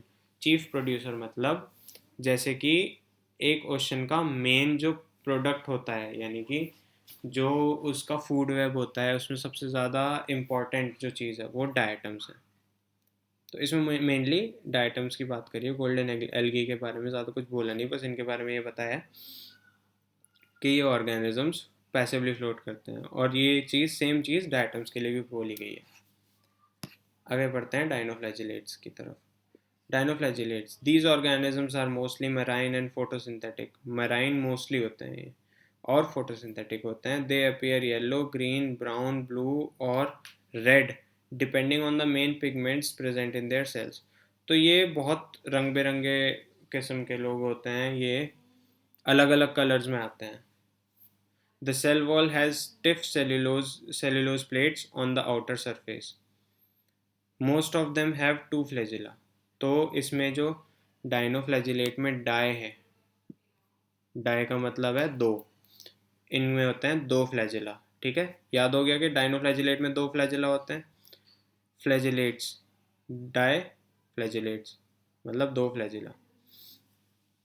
अब इसमें आप ये वर्ड देखो, इसमें डाइनो भी आ रहा है। डाइनो, डाइनो मतलब खतरनाक, खतरनाक मतलब इनमें होंगी cellulosic plates, stiff cellulosic plates on the outer surface. ठीक, ये भी याद हो गया। तो दो इंपॉर्टेंट चीज़ हमें याद हो गई। क्या? पहला डाई फ्लैजिलेट्स यानी कि दो फ्लैजिला वाले। दूसरी बात डाइनो, डाइनो मतलब डायनासोर्स की तरह याद कर लो कि ये बहुत खतरनाक होते हैं। खतरनाक कैसे होंगे? इनके पास डिफेंस बढ़िया होगा, अटैकिंग अच्छी होगी। डिफेंस बढ़िया कैसे होगा? इनके पास स्टिफ सेल्यूलोज प्लेट्स होंगी। Most of them have two flagella, one lies longitudinally and the other transversely in a furrow between the wall plates. तो इसमें इन्होंने बताया कि दो फ्लैजिला होंगे तो दोनों अलग अलग होंगे। नो का मतलब दोनों सेम नहीं है, दोनों अलग हैं। तो पहला तो होगा लॉन्गिट्यूडनली, और जो दूसरा है वो transversely in a furrow between the wall plates. Wall plates क्या हैं? यहाँ पे वॉल प्लेट्स हमने जब बताया कि आपको ये इनमें स्टिफ सेल्यूलोज प्लेट होती हैं। जब सेल्यूलोज प्लेट हैं दो जुड़ी हुई, वहाँ पे उसके बीच में जो गड्ढा होगा उसको बोलेंगे cell plate furrow. Cellulosic plate furrow मतलब गड्ढा। तो उसके बीच में एक होती है, एक फ्लैजिला होती है। Very often red dinoflagellates, example Gonyaulax. ये याद रखना है, रेड कलर का गोनियोलैक्स, रेड कलर का गोनियोलैक्स undergo such rapid multiplication that they make the sea appear red. तो रेड सी, रेड टाइड्स का कॉजेटिव एजेंट क्या है? गोनियोलैक्स, जो कि है एक red dinoflagellate. Toxins are released by such large numbers may even kill other marine animals such as fishes. तो ये जो ऑर्गेनिज्म है ये ओशंस में बहुत नुकसान करता है और फिशेस को भी मार सकता है अपने टॉक्सिन्स की वजह से। तो बस इतना ही था डाइनोफ्लैजिलेट्स में। हमने इसमें क्या देखा? डायनो मतलब डाई, डाई मतलब दो, फ्लैजिलेट्स मतलब फ्लैजिला, इनके पास दो फ्लैजिला होंगे। डायनो मतलब खतरनाक, तो इनके पास सेल्यूलोजिक प्लेट्स होंगी। नो मतलब दोनों फ्लैजिलाज सेम नहीं होंगे, दोनों फ्लैजिलाज अलग होंगे, एक लॉन्गिट्यूडनल है और एक ट्रांसवर्स है। एग्जाम्पल इसका देखा, Gonyaulax which causes red tides. अब आता है यूग्लिनॉइड्स में। यूग्लिनॉइड्स में majority of them are fresh water organisms found in stagnant water, रुके हुए पानी में पाए जाते हैं। Instead of a cell wall, इनके पास सेल वॉल नहीं होती। They have a protein rich layer called pellicle. सबसे पहले और सबसे पहला और इम्पॉर्टेंट पॉइंट, पेलिकल होती है कहाँ, यूग्लिनॉइड्स में, इनके पास सेल वॉल नहीं होती। प्रोटीनेशियस लेयर होती है pellicle, which makes their body flexible, इस वजह से इनकी बॉडी फ्लेक्सिबल है। दे हैव टू फ्लैजिला, दो फ्लैजिला इनके पास भी हैं। A short and a long one, इनके फ्लैजिला अलग अलग हैं, यानी कि एक शॉर्ट है एक लॉन्ग है। Though they are photosynthetic in the presence of sunlight, when deprived of sunlight, they behave like heterotrophs by predating on other smaller organisms. तो भले से ही ये वाले ऑर्गेनिजम्स छोटे छोटे हैं और इनके पास अगर सनलाइट होती है तो ये फोटोसिंथेसिस कर लेते हैं और अपना खाना बना लेते हैं, लेकिन इनके पास सनलाइट नहीं होती तो ये दूसरे छोटे ऑर्गेनिजम्स को खा लेते हैं। Interestingly, the pigments of euglenoids are identical to those present in higher plants. Example euglena. Euglenoids का example euglena हो गया याद। इसके बाद euglenoids का ये चीज़ हमें ध्यान रखनी है कि इनके जो पिगमेंट्स होते हैं वो बिल्कुल सेम होते हैं हायर प्लांट्स की तरह। तो अब तक हमने क्या देखा, अब तक हमने प्रोटिस्टा में देखा कि इसकी कोई बाउंड्री नहीं है, सिंगल सेल यूकैरियोट्स होते हैं इसमें, प्राइमरीली एक्वाटिक होते हैं और मे बी मराइन। और क्राइसोफाइट्स में हमने बात करी, क्राइसोफाइट्स में हमने देखा क्राई मतलब रोना, रोने का मतलब दो, दो बार रोना, दो बार रोने का मतलब डायटम्स और डेस्मिड्स, डायटम्स और डेस्मिड्स। डेस्मिड्स का एग्जांपल हो गया गोल्डन एल्गी, डायटम्स का एग्जांपल हो गया हमारा, डायटम्स का कोई एग्जांपल तो नहीं दिया। तो डायटम्स में बस ये ध्यान रखना है, डायटम्स में दो पार्ट होते हैं सेल वॉल के, वो फिट करते हैं एक दूसरे के अंदर एज इन सोप बॉक्स। और इसकी सेल वॉल में होती है सिलिका, सिलिका की वजह से जब ये इनकी डेथ होती है ये सेडिमेंट करके नीचे बैठ जाती है और बनाती है डायटमेशियस अर्थ। खत्म। डायनोफ्लैजिलेट्स में मतलब दो फ्लैजिला, दोनों इक्वल होते हैं लेकिन एक ट्रांसवर्स होता है एक लॉन्गिट्यूडनल होता है। इनके पास होते हैं सेल्यूलोजिक प्लेट्स, सेल्यूलोजिक प्लेट्स होती हैं इनकी प्रोटेक्शन के लिए और स्टिफ होती हैं वो, है ना। और एक एग्जांपल है रेड डायनोफ्लैजिलेट का, गोन्यूलैक्स, जो कि रेड टाइड कॉज करेगा, अपने टॉक्सिन से फिशेस को भी मार सकता है। यूग्लिनॉइड्स में एग्जाम्पल आ गया इसका एक यूग्लिना। ख़त्म। इसके बाद याद रखना है कि connecting link between plants and protist, क्यों, क्योंकि इनमें सेम पिगमेंट्स होते हैं as that of higher plants. Presence of sunlight में अपना खाना खुद बना लेंगे और सनलाइट नहीं है तो दूसरे ऑर्गेनिजम्स को खा लेंगे, इनका बहुत जल्द सीन है। नेक्स्ट बात करें तो स्लाइम मोल्ड्स की। Slime moulds are saprophytic protist. Slime mould में नाम ही ऐसा लग रहा है कि स्लाइम क्या करेंगे, सैप्रोफाइट हैं, गंदे सड़ी हुई चीज़ों पे खाएंगे। The body moves along decaying twigs and leaves engulfing organic material. Under suitable conditions, they form aggregation called plasmodium which may grow and spread over several feet. इनमें क्या होता है स्लाइम मोल्ड में, स्लाइम मोल्ड बहुत गंदे से होते हैं और अगर इनको सूटेबल एनवायरनमेंट दे दें तो ये बहुत चिपचिपा सा अपना फैलावा बना लेंगे, पूरा फीट लंबे लंबे अपने वो बना लेंगे एक तरह से, है ना। और अनफेवरेबल कंडीशन में क्या करेंगे, ये भी स्पोर्स बना देंगे। तो the plasmodium differentiates and forms fruiting bodies bearing spores at their tips. तो फ्रूटिंग बॉडीज की टिप्स पे स्पोर्स होंगे। Spores possess true walls spore पे ट्रू वॉल्स होंगी। They are extremely resistant to and survive for many years, कई साल तक वो सर्वाइव कर सकते हैं even under adverse condition. The spores are disperse by air currents. तो स्लाइम मोल्ड में कुछ खास है नहीं। स्लाइम मोल्ड में बस ये ध्यान रखना है, एस मतलब स्लाइम, एस मतलब सेप्रोफिटिक। सेप्रोफिटिक न्यूट्रिशन है, डेड ब्रेक पे फीड करेंगे। इसके अलावा ये कई फीट लंबे ग्रो हो सकते हैं। अनफेवरेबल कंडीशन में फ्रूटिंग बॉडीज बनाएंगे। फ्रूटिंग बॉडीज की टिप्स पे होंगी spores. Spores possess true walls.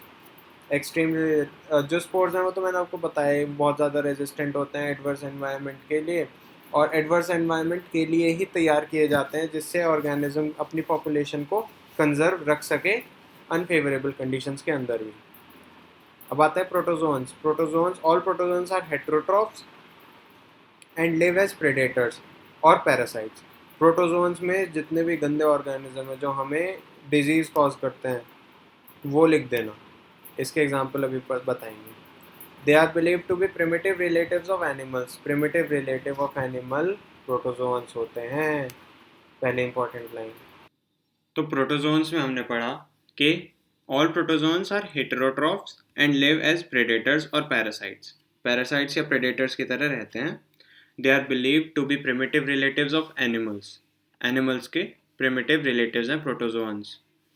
इनके 4 मेजर ग्रुप्स होते हैं। सबसे पहले आते हैं amoeboid protozoans. These organisms live in fresh water, sea water और moist soil. They move and capture their prey by putting out pseudopodia, false feet as in amoeba. Marine forms have silica shells on their surface. Some of them, such as entamoeba, are parasites. तो amoeboid protozoans में हमने पढ़ा कि ये fresh और सी water में रहते हैं या फिर मॉइस्ट सॉइल में भी रह सकते हैं, और अपने प्रे को यानी कि अपने शिकार को ये सूडोपोडिया के थ्रू खाते हैं। Example amoeba. मेराइन फॉर्म्स में सिलिका शेल होते हैं अपने सरफेस पे, और कुछ पैरासाइट्स भी होते हैं सच एज एंटमीबा। एंटमीबा होता है इसका पूरा नाम होता है एंटमीबा हिस्टोलिटिका। ये कॉज करता है अमीबिक डाइसेंट्री। अब आते हैं फ्लैजिलेटेड प्रोटोजोन्स। ये जो मैंने बताया अभी पैरासाइट का, ये आप क्लास 12 में पढ़ेंगे। Flagellated protozoans, the members of this group are either free living or parasitic. तो फ्लैजिलेटेड प्रोटोजोन्स या तो फ्री लिविंग होंगे, फ्री लिविंग मतलब खुद पे डिपेंडेंट रहता हूँ, या फिर पैरासिटिक होंगे। दे हैव फ्लैजिला, क्योंकि नाम में ही पता चल रहा है फ्लैजिलेटेड है।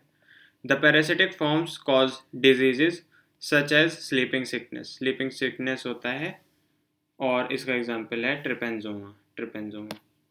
फिर आता है सीलिएटेड प्रोटोजोन। अब आप मेरे को ये बताओ फ्लैजिला और सीलिया में क्या डिफरेंस होता है।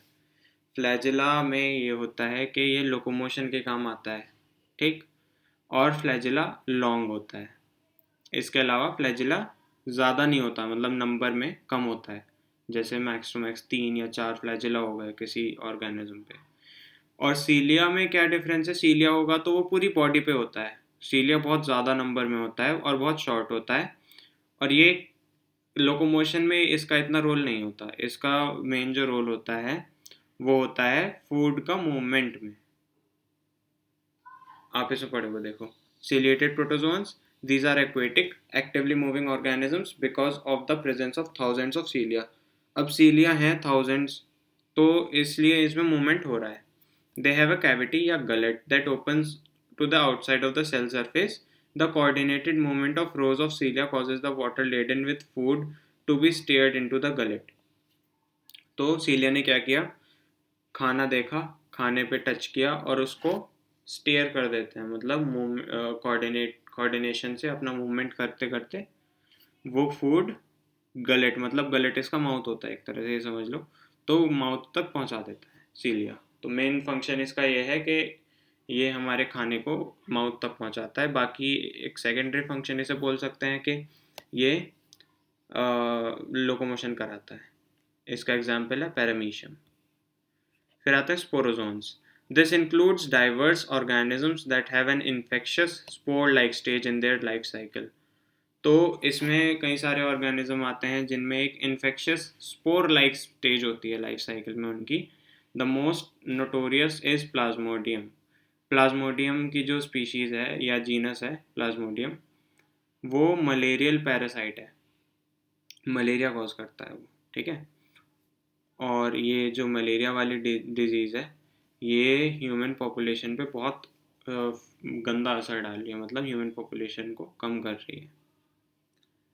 तो इसी के साथ हमारा जो सेकंड किंगडम है वो ख़त्म हो चुका है, जो कि है किंगडम प्रोटिस्टा। थर्ड किंगडम पे आते हैं, जो कि है kingdom fungi. Kingdom fungi, the fungi constitute of unique kingdom of heterotrophic organism, मतलब ये अपना जो फूड है वो डिराइव करते हैं दूसरे ऑर्गेनिज्म से। दे show a great diversity in morphology and habitat. You must have seen fungi on a moist bread और एंड रॉटन फ्रूट्स। तो फंजाई बहुत कॉमन है, फंजाई आप कहीं भी देख सकते हो। कोई ब्रेड आप अगर छोड़ दो अपनी एक्सपायरी डेट से ज़्यादा दिन तक, तो उसमें आपको कई बार या तो वाइट फंगस ही देख लोगे आप, क्योंकि उसका जो एनवायरनमेंट ऐसा होता है वो बिल्कुल सूटेबल होता है फंगस की ग्रोथ के लिए। तो ब्रेड पे बहुत ज़्यादा कॉमनली आप देखते हो, कई बार डार्क ग्रेइश कलर का आता है फंगस उस पर, कई बार वाइट कलर का फंगस आता है। तो ये फंगस जो है बहुत कॉमन है और बहुत आसानी से आप इसको देख सकते हो। पर ऐसा नहीं कि एक फंगस का सेल आप देख रहे हो, एक फंगस का सेल बिल्कुल नहीं देख पाओगे आप। और वैसे भी मोस्टली ये मल्टी सेल्यूलर होते हैं। केवल एक इसका एग्जाम्पल है जो कि यूनिसेल्यूलर है, वो है यीस्ट। तो आगे पढ़ते हैं इसके बारे में। The common mushroom you eat and toadstools are also fungi. तो फंजाई क्या है, जो मशरूम आप खाते हो वो भी फंगस है। White spot seen on mustard leaves are due to a parasitic fungus. तो मस्टर्ड की लीव्स पे जो आप वाइट स्पॉट्स देखते हो वो भी एक फंगस की वजह से है, जो कि पैरासिटिक इन नेचर है। Some unicellular fungi, the example yeast, are use to make bread and beer. तो ब्रेड और बियर बनती है यीस्ट से, ये इम्पॉर्टेंट है, ठीक है। तो ब्रेड कौन बनाता है, बेकर। बियर कौन बनाता है, बियर बनाते हैं ब्रूअर। तो ब्रेड और बियर दोनों में यीस्ट काम आती है, इसलिए यीस्ट को हम कह देते हैं ब्रूअर्स यीस्ट या फिर बेकर्स यीस्ट, क्योंकि ये दोनों में काम आ रही है। Other fungi cause diseases in plants and animals. Other fungi cause diseases in plants and animals. Wheat rust causing Puccinia is an important example. तो जो दूसरे फंजाई हैं वो डिजीजेस कॉज करते हैं प्लांट्स और एनिमल्स में। Wheat rust causing Puccinia, wheat rust कौन कॉज करता है, पक्सीनिया, ये इसका इम्पॉर्टेंट एग्जाम्पल है।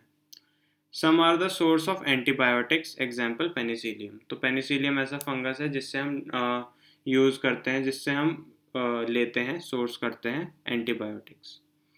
Fungi are cosmopolitan and occur in air, water, soil and on animals and plants. तो फंजाई हर जगह देखने को मिलते हैं, इसलिए इनको कॉस्मोपॉलिटन बोलते हैं। कॉस्मोपॉलिटन होते हैं फंजाई और किसी भी चीज़ के ऊपर इनको ग्रो होता हुआ आप देख सकते हो। They prefer to grow in warm and humid places. Have you ever wondered why we keep food in refrigerator? तो यही रीज़न है कि फंगस जो है वो किसी वार्म और ह्यूमिड क्लाइमेट में सबसे ज़्यादा आते हैं। इसी वजह से हम चीज़ों को रेफ्रिजरेटर में रखते हैं। तो केवल फंगस ही ऐसा ऑर्गेनिज्म नहीं है जो वार्म और ह्यूमिड क्लाइमेट में अच्छे से ग्रो करता है, उसमें कई सारे बैक्टीरिया भी हो सकते हैं। इस वजह से हम फूड को ऐसे टेम्परेचर पे रखते हैं जो कि सूटेबल नहीं होता फंगस की ग्रोथ के लिए। Yes, it is to prevent food from going bad due to bacterial और फंगल इन्फेक्शंस। तो इन्होंने भी सेम बात बोली कि बैक्टीरियल और फंगल इन्फेक्शन से बचाने के लिए फूड को हम फ्रिज में रखते हैं। With the exception of yeasts, which are unicellular, fungi are filamentous. Their bodies consist of long, slender, thread-like structures called hyphae. तो हाइफी क्या होता है? हाइफी होता है long slender thread like structures, बहुत लंबे लंबे स्ट्रक्चर बनाता है, उसको कहते हैं हाइफी। लंबे लंबे बहुत ज़्यादा का मतलब ये नहीं कि हमारी बॉडी से भी लंबे, लंबे लंबे इन द सेंस के जो यूनिसेलुलर ऑर्गेनिज्म होते हैं वो बहुत ही छोटे होते हैं, ठीक है। तो अब ये मल्टी सेल्यूलर है लेकिन सेल्यूलर लेवल की ऑर्गेनाइजेशन है इसमें, है ना। तो अपनी सेल के अकॉर्डिंग ये काफ़ी बड़े बड़े स्ट्रक्चर्स बना देता है, उसको हाइफी बोलते हैं, मतलब अपने सेल के रिस्पेक्टिव में। The network of hyphae is known as mycelium. तो कई सारे हाइफे मिलेंगे तो वो माइसीलियम बनाएंगे।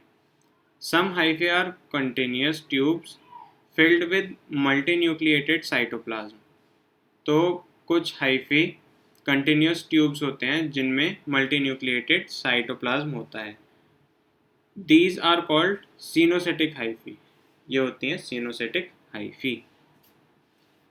Others have septate or cross walls in their hyphae. The cell walls of fungi are composed of chitin and polysaccharides. तो इसमें इन्होंने बताया है कि अगर एक ऐसा पूरा ऑर्गेनिज्म है जिसमें कोई भी डिफरेंस नहीं है, मतलब कई सारे सेल्स मिलके एक चीज़ बना रहे हैं, ऐसा कुछ नहीं है। उसमें एक ही सेल, एक हमें जो देखने में लग रहा है वो एक ही सेल है और उसमें कई सारे मतलब कई सारे न्यूक्लियस हैं, उसको हम बोलेंगे सिनोसेटिक हाइफी। लेकिन अगर अलग सेल अलग अलग हैं, मतलब एक सेल में एक न्यूक्लियस हुआ, फिर उसके और दूसरे सेल के बीच में एक डिवीजन आ गई, बाउंड्री आ गई, उसको बोलते हैं सेप्टेट या क्रॉस वॉल्स। तो सेप्टेट हाइफी बोल देंगे उसे। The cell walls of fungi are composed of chitin and polysaccharides. तो काइटिन और पॉलीसैकेराइड से बने होते हैं सेल वॉल फंजाई की। Most fungi are heterotrophic and absorb soluble organic matter from dead substrates and hence are called saprophytes. तो saprophytes क्या होता है? सेप्रोफाइट्स वो ऑर्गेनिज्म होते हैं जो डेड और डिकेइंग सब्सटेंस पे रहते हैं और उसका वो खाते हैं। Those that depend on living plants and animals are called parasites. जो living plants पे depend करें या animals पे, वो parasites होते हैं। They can also live as symbionts in association with algae as lichens and with roots of higher plants as mycorrhiza. तो ये सिम्बायोटिक रिलेशनशिप भी शो करते हैं। तो अगर लाइकेन और फंजाई की सिम्बायोटिक रिलेशनशिप हुई, आई एम सॉरी, अगर एल्गी और फंजाई की सिम्बायोटिक रिलेशनशिप हुई, इसको कह देंगे हम लाइकेन। और अगर हायर प्लांट्स यानी कि हमारे जो प्लांट्स होते हैं बड़े बड़े, उनमें और फंजाई में अगर रिलेशनशिप हुई सिम्बायोटिक, उसको हम कहते हैं mycorrhiza. Reproduction in fungi can take place by vegetative means, fragmentation, fission and budding. तो कई सारे तरीके होते हैं रिप्रोडक्शन के फंजाई में। वेजिटेटिव मीन्स में आ जाते हैं फ्रेगमेंटेशन के, एक ही पार्ट था उसका, वो कई सारे फ्रेगमेंट्स में टूट गया। फिशन मतलब दो पार्ट्स में टूट गया। बडिंग मतलब एक सेल पे एक छोटा सा आउटग्रोथ देखा, फिर वो बड़ा होते होते एक पूरा सेल बन गया। Asexual reproduction is by spores called conidia or sporangiospores और zoospores। तो asexual reproduction इन तीनों स्पोर्स की हेल्प से होता है, मतलब सेम चीज़ है, नाम अलग है, कोनिडिया, स्पोरेंजियोस्पोर और zoospore. And sexual reproduction is bye oospores, ascospores and basidiospores। तो ये तीन जो स्पोर्स हैं इनसे सेक्सुअल रिप्रोडक्शन होता है, और बाकी के जो स्पोर्स हैं उनसे एसेक्सुअल रिप्रोडक्शन होता है। The various spores are produced in distinct structures called fruiting bodies. The sexual cycle involves the following 3 steps. तो कई सारे स्पोर्स जो होते हैं वो प्रोड्यूस होते हैं इन डिस्टिंक्ट स्ट्रक्चर, मतलब फ्रूटिंग बॉडीज में स्पोर्स बनते हैं। ये बस इन 2 लाइन से ये कहना चाह रहा है। और इसकी जो सेक्सुअल साइकिल है उसमें 3 स्टेप्स होते हैं। पहला होता है प्लाज्मोगेमी। प्लाज्मोगेमी मतलब fusion of protoplasm between 2 motile और नॉन मोटाइल गैमीट्स। तो 2 गैमीट्स जब मिलेंगे तो उनके बीच में फ्यूजन होगा, ठीक है, उसे फ्यूजन बोल देते हैं। और उनके प्रोटोप्लाज्म मिल जाएंगे एक दूसरे में, तो इसको हम कहेंगे प्लाज्मोगेमी। इसके बाद जब अंदर का जो भी प्रोटोप्लाज्म था वो मिल गया, उसके बाद न्यूक्लियस एक साथ मिलेंगे। न्यूक्लियस जब 2 फ्यूज होंगे उसको कहेंगे कैरियोगेमी। और फिर लास्ट स्टेप है इसका meiosis in zygote resulting in haploid spores. अब मियोसिस होता है तो सिंगल सेल बनते हैं, है ना, मैंने आपको बताया था अभी कुछ टाइम पहले ही। तो मियोसिस जब होगा तो सिंगल सेल बनेंगे, हैप्लॉइड स्पोर्स बन जाते हैं, ठीक है। तो ये 3 स्टेप हो गए सेक्सुअल साइकिल के फंगस के। When a fungus reproduces sexually, 2 haploid hyphae of compatible mating types come together and fuse. तो 2 haploid hyphae एक साथ आके फ्यूज हो जाती हैं। In some fungi, the fusion of 2 haploid cells immediately results in diploid cells. तो जब 2 haploid cell fuse होंगे तो वो डिप्लॉइड बना देंगे कहीं कुछ फंजाई में। However, in other fungi, Ascomycetes और Basidiomycetes में an intervening dikaryotic stage n plus n 2 nuclei per cell occurs. Such a condition is called dikaryon. तो ये एक important point है। तो एस्कोमाइसिटीज और बेसिडियोमाइसिटीज इसके एग्जाम्पल्स हैं जिनमें डाइकैरियोन फेज आता है, and the phase is called dikaryophase. तो डाइकैरियोफेज में क्या होता है, डाइकैरियोफेज में n+n कंडीशन होती है और इसको कहते हैं डाइकैरियोन। n+n जो सेल होता है उसको हम डाइकैरियोन बोलते हैं। Later the parental nuclei fuse and the cells become diploid. तो सेल डिप्लॉयड बन जाते हैं जब पेरेंटल न्यूक्लियाई फ्यूज हो जाता है। अब n+n कंडीशन थी, ठीक है, तो n+n का मतलब ये हुआ कि जो न्यूक्लियस था वो फ्यूज नहीं हुआ, अभी न्यूक्लियस अलग अलग है। और इसके बाद जब न्यूक्लियस एक साथ फ्यूज हो जाएगा, न्यूक्लियस के बीच में कोई भी बाउंड्री नहीं होगी, तो वो बन जाएगा हमारा एक डिप्लॉयड सेल। इसके बाद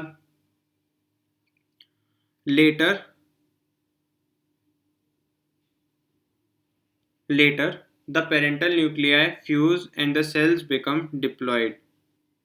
तो सेल डिप्लॉयड बन जाता है जैसे मैंने आपको अभी बताया।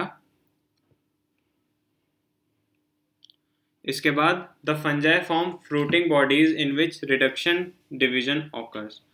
तो फ्रूटिंग बॉडीज मैंने आपको अभी बताया था कुछ टाइम पहले। रिडक्शन डिवीजन को क्या बोलते हैं, मियोसिस। रिडक्शन डिवीजन को क्या बोलते हैं, मियोसिस।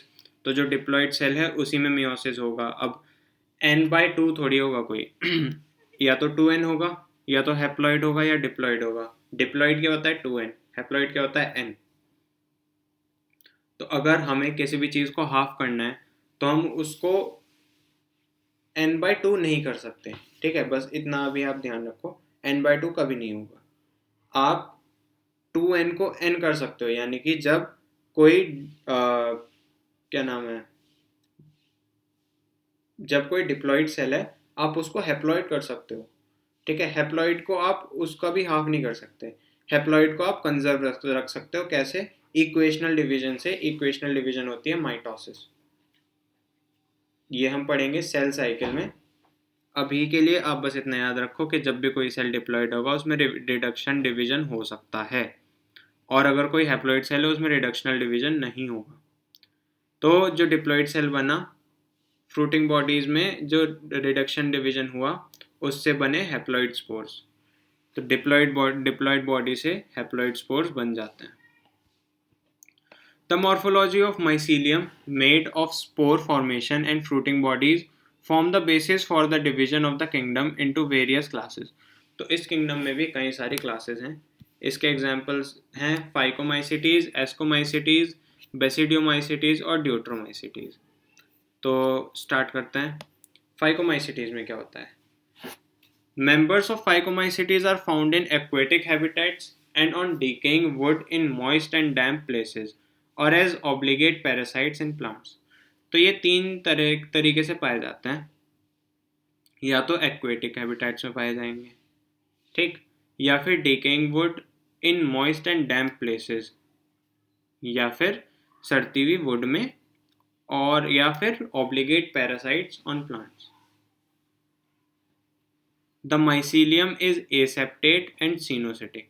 तो माइसीलियम क्या होता है? जो एक पूरी बॉडी होती है फंजाई की, वो एसेप्टेट होता है, मतलब उसमें बाउंड्री नहीं होती, और सिनोसिटिक होता है. सिनोसिटिक मतलब कई सारे न्यूक्लियस एक ही साथ. Asexual reproduction takes place by zoospores. Zoospores से एसेक्सुअल रिप्रोडक्शन होगा जो कि मोटाइल होते हैं, और बाय एप्लेनोस्पोर्स जो कि नॉन मोटाइल होते हैं. जूस्पोर्स याद रखो मोटाइल होते हैं, एप्लेनोस्पोर याद रखो नॉन मोटाइल होते हैं. These spores are endogenously reproduced in sporangium. ये स्पोर्स एंडोजीनसली प्रोड्यूस होते हैं स्पोरेंजियम में. A zygospore is formed by fusion of two gametes. These gametes are similar in morphology, isogamous और dissimilar, anisogamous और oogamous. तो ये चीज़ आप ध्यान रखो, जब दोनों चीज़ सेम होती हैं तो हम आइसो वर्ड यूज़ करते हैं. तो आइसो का मतलब है कि दोनों गैमीट सेम साइज के होते हैं. डिसिमिलर साइज का जब होता है तो उसमें दो चीज़ आती हैं, एनाइसोगैमस या ऊगैमस. एनाइसोगैमस में ये हो सकता है कि या तो फीमेल बड़ी और मेल छोटा, या मेल बड़ा और फीमेल छोटी, मतलब फीमेल गैमेट छोटी. और ऊगैमस में क्या होता है? फीमेल गैमेट बड़ी होती है और मेल गैमेट छोटा होता है. एनाइसोगैमस में क्या होता है? एनाइसोगैमस में मेल गैमीट बड़ा होता है और फीमेल गैमीट छोटा होता है. oogamous में क्या होता है? फीमेल गैमीट बड़ा होता है, मेल गैमीट छोटा होता है. oogamous, हम इसका एग्जांपल मैं आपको देके बताता हूँ. ह्यूमंस में ओवरी जो प्रोड्यूस करती है एग केवल एक प्रोड्यूस होता है एक टाइम पे, है ना, और वो काफ़ी बड़ा होता है. और जो मेल प्रोड्यूस करता है स्पर्म, वो 300 मिलियन होता है एक इजैकुलेशन में. तो आप देख रहे हो, और बहुत छोटा छोटा होता है. ये डिफरेंस होता है. तो ये किसका एग्जांपल हो गया? ये हो गया oogamous का. Some common examples are Mucor, Rhizopus and Albugo. तो फाइकोमाइसिटीज में याद रखना है हमें राम. फाइकोमाइसिटीज में राम याद रखना है. किंगडम फंजाई का पहला क्लास में राम नाम जप के आगे बढ़ना है. राम से क्या याद आया? आर मतलब राइजोपस, ए मतलब एल्ब्यूगो, एम मतलब म्यूकर. ठीक है, हो गया. अब हम आगे बढ़ते हैं एस्कोमाइसिटीज में. एस्कोमाइसिटीज में commonly known as sac fungi. The ascomycetes are mostly multicellular, example Penicillium, और रेयरली यूनिसेल्युलर, एग्जाम्पल यीस्ट. इसका नाम है Saccharomyces. They are saprophytic decomposers, parasitic और कॉप्रोफिलस, जो कि ग्रोइंग इन डंग, कॉप्रोफिलस बोलते हैं उसे. Mycelium is branched and septate. Branched और सेप्टेट होता है. तो इसमें क्या डिफरेंस हुआ? जो हमने फाइकोमाइसिटीज पढ़ा उसमें था एसेप्टेट एंड सिनोसिटिक, और इसमें है ब्रांच्ड एंड सेप्टेट. इसके बाद the asexual spores are conidia produced exogenously. पहले क्या पढ़ा था हमने? एंडोजीनसली फाइकोमाइसिटीज में. इसमें है exogenously on the special mycelium called कोनिडियोफोर्स. तो जो सेकंड क्लास है जिसका नाम है एस्कोमाइसिटीज, उसमें बनते हैं conidiophores. Conidia on germination produce mycelium. Conidia germinate करता है और माइसीलियम बनाता है. Sexual spores are called ascospores which are produced endogenously in sac like asci, singular ascus. तो एस्काई में क्या होता है? एस्कोस्पोर्स प्रोड्यूस होते हैं जो कि सेक्सुअल स्पोर्स होते हैं. These asci are arranged in different types of fruiting bodies called ascocarps. Ascocarps होता है fruiting body, उसमें एस्कोस्पोर होते हैं. एस्कोस्पोर किस में होता है? एस्काई में. तो सबसे पहले याद रखो एस्कोकार्प है. एस्कोकार्प क्या है? फ्रूटिंग बॉडी है. फ्रूटिंग बॉडी के अंदर सैक लाइक एस्काई है, और एस्काई किस में है? एस्काई के अंदर क्या है? एस्कोस्पोर्स। ठीक है, तो इसको अपोजिट याद करो। Some examples are Aspergillus, claviceps and neurospora. Neurospora is used extensively in biochemical and genetic work. तो न्यूरोस्पोरा ये वाला बहुत इंपॉर्टेंट पॉइंट है, कई बार क्वेश्चन आता है इसमें। सॉरी, तो न्यूरोस्पोरा के ऊपर कई बार क्वेश्चन आया है। Neurospora is used extensively in biochemical and genetic work. इसमें आपको याद रखना है कैन, राम कैन। तो पहले में फाइकोमाइसिटीज में RAM था और इसमें है CAN, क्लेविसेप्स, एस्परजिलस और न्यूरोस्पोरा। इसके अलावा morels and truffles are edible and are considered delicacies. तो मोरेल्स एंड ट्रफल्स को खाया भी जाता है।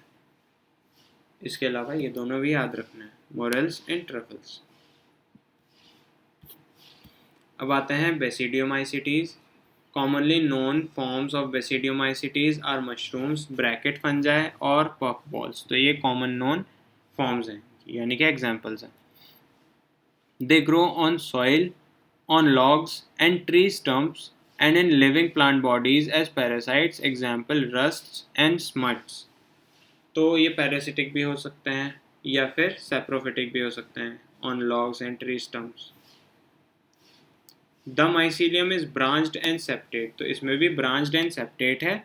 The asexual spores are generally not found. Asexual spore होते नहीं हैं, but vegetative reproduction by fragmentation is common. Fragmentation common है इनमें। The sex organs are absent but plasmogamy is brought about by fusion of two vegetative और somatic cells of different strains और genotypes. तो इसमें plasmogamy कैसे होती है? अलग अलग स्ट्रेन्स होते हैं वेजिटेटिव या सोमैटिक सेल्स। वेजिटेटिव और सोमैटिक क्या होते हैं? ये सेल्स ऐसे होते हैं जो कि किसी भी चीज़ में डिफ्रेंशिएट कर सकते। तो जो बेसिडियोस्पोर्स होते हैं वो एक्सोजेनसली प्रोड्यूस होते हैं बेसिडियम में। The basidia are arranged in fruiting bodies called basidiocarps. तो बेसिडियोकार्प्स हैं फ्रूटिंग बॉडीज, उसके अंदर बेसिडिया है। बेसिडिया क्या है? बेसिडिया है स्पोर्स, जो बेसिडियोस्पोर्स प्रोड्यूस करता है, वो बॉडी होती है बेसिडिया या बेसिडियम। इसके एग्जाम्पल्स हैं पक्सीनिया, उस्टिलैगो एंड अगैरिकस। इसको याद करना है पुआ से, PUA।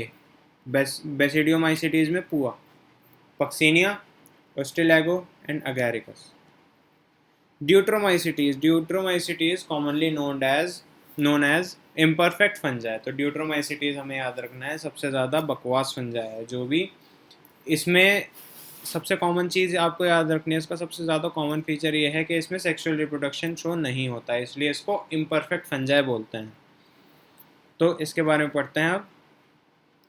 Commonly known as imperfect fungi because only the asexual और vegetative phases of these fungi are known. मतलब इसमें सेक्सुअल फेज नहीं होता। When the sexual forms of these fungi were discovered, they were moved into classes they rightly belong to। मतलब अगर इनमें कोई भी ऑर्गेनिज्म ऐसा आ जाता है जो सेक्सुअल रिप्रोडक्शन शो करेगा, उसको ड्यूट्रोमाइसिटीज से ही हटा देंगे, इसमें रहने ही नहीं देंगे। तो इसमें ड्यूट्रोमाइसिटीज में हमने ये कसम खा ली है कि इसमें जो ऑर्गेनिज्म हम रखेंगे वो केवल और केवल वो रखेंगे जो सेक्सुअल रिप्रोडक्शन नहीं करेंगे। It is also possible that the asexual and vegetative stage have been given one name and placed under Deuteromycetes, and the sexual stage another and placed under another class। तो ऐसा भी हो सकता है कि same organism है लेकिन उसका एक टाइप ऐसा है जो वेजिटेटिव स्टेज शो करेगा, उसको हम डाल देंगे ड्यूट्रोमाइसिटीज में। लेकिन अगर ऐसा फेज है जो सेक्सुअल रिप्रोडक्शन शो करेगा, उसको हम किसी दूसरे क्लास में डाल देंगे। Later, when the linkages were established, the fungi were correctly identified and moved out of the Deuteromycetes। तो suitable जो भी क्लास होगी उसमें डाल देंगे हम सेक्सुअल स्टेज को। Once perfect stages of members of Deuteromycetes were discovered, they were often moved to Ascomycetes और Basidiomycetes. तो जब परफेक्ट स्टेजेस पाए जाते थे, यानी कि जो सेक्सुअल स्टेजेस हैं, तो ड्यूट्रोमाइसिटीज से हटा के उसको एस्को या बेसिडियोमाइसिटीज में मूव कर देते थे.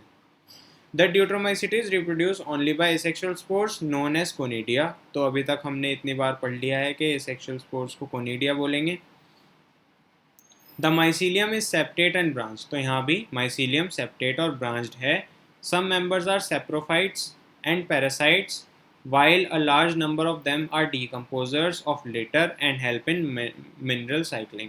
तो ड्यूट्रोमाइसिटीज सबसे ज़्यादा इम्पॉर्टेंट हमारे लिए इसलिए हैं क्योंकि ये डिकम्पोजिशन के काम आते हैं. सम एग्जाम्पल्स आर ऑल्टरनेरिया, कॉलियोट्राइकम और ट्राइकोडर्मा. ये 3 इसके एग्जाम्पल हैं, ये हमें याद रखने हैं. इसको हम याद रखेंगे कैट से. फिर आते हैं किंगडम प्लांटे पे. Kingdom plantae includes all eukaryotic chlorophyll containing organism commonly called plants. A few members are partially heterotrophic such as insectivorous plants और पैरासाइट्स. तो प्लांट्स की जब हम बात करें तो मोस्टली तो हमें पता है कि प्लांट्स कैसे होते हैं. प्लांट्स क्लोरोफिल से अपना फूड बनाते हैं, तो इसमें तो कोई प्रॉब्लम नहीं है. लेकिन कुछ प्लांट्स पैरासाइट भी होते हैं, कुछ प्लांट्स इंसेक्टिवोरस भी होते हैं, यानी कि heterotrophic. Bladderwort and Venus flytrap are examples of insectivorous plants. Bladderwort और वीनस फ्लाईट्रैप ये हैं इंसेक्टिवोरस प्लांट्स, यानी कि heterotrophic plants. And Cuscuta is a parasite. ये भी हेट्रोट्रॉपिक है क्योंकि ये पैरासाइट है. The plant cells have an eukaryotic structure with prominent chloroplast and cell wall mainly made of cellulose. तो cell wall इनकी cellulose से बनी होती है. You will study the eukaryotic cell structure in detail in chapter 8. Plantae includes algae, bryophyte, pteridophyte, gymnosperm and angiosperm. तो Plantae kingdom में algae, bryophyte, pteridophyte, gymnosperm and angiosperm ये सब होते हैं. हम कैसे याद रखेंगे इसको? एल्गी सबसे ज़्यादा प्रिमिटिव है, ठीक है. एल्गे के बाद ए के बाद बी आ जाएगा ब्रायोफाइट, बी के बाद पी आ जाएगा BP.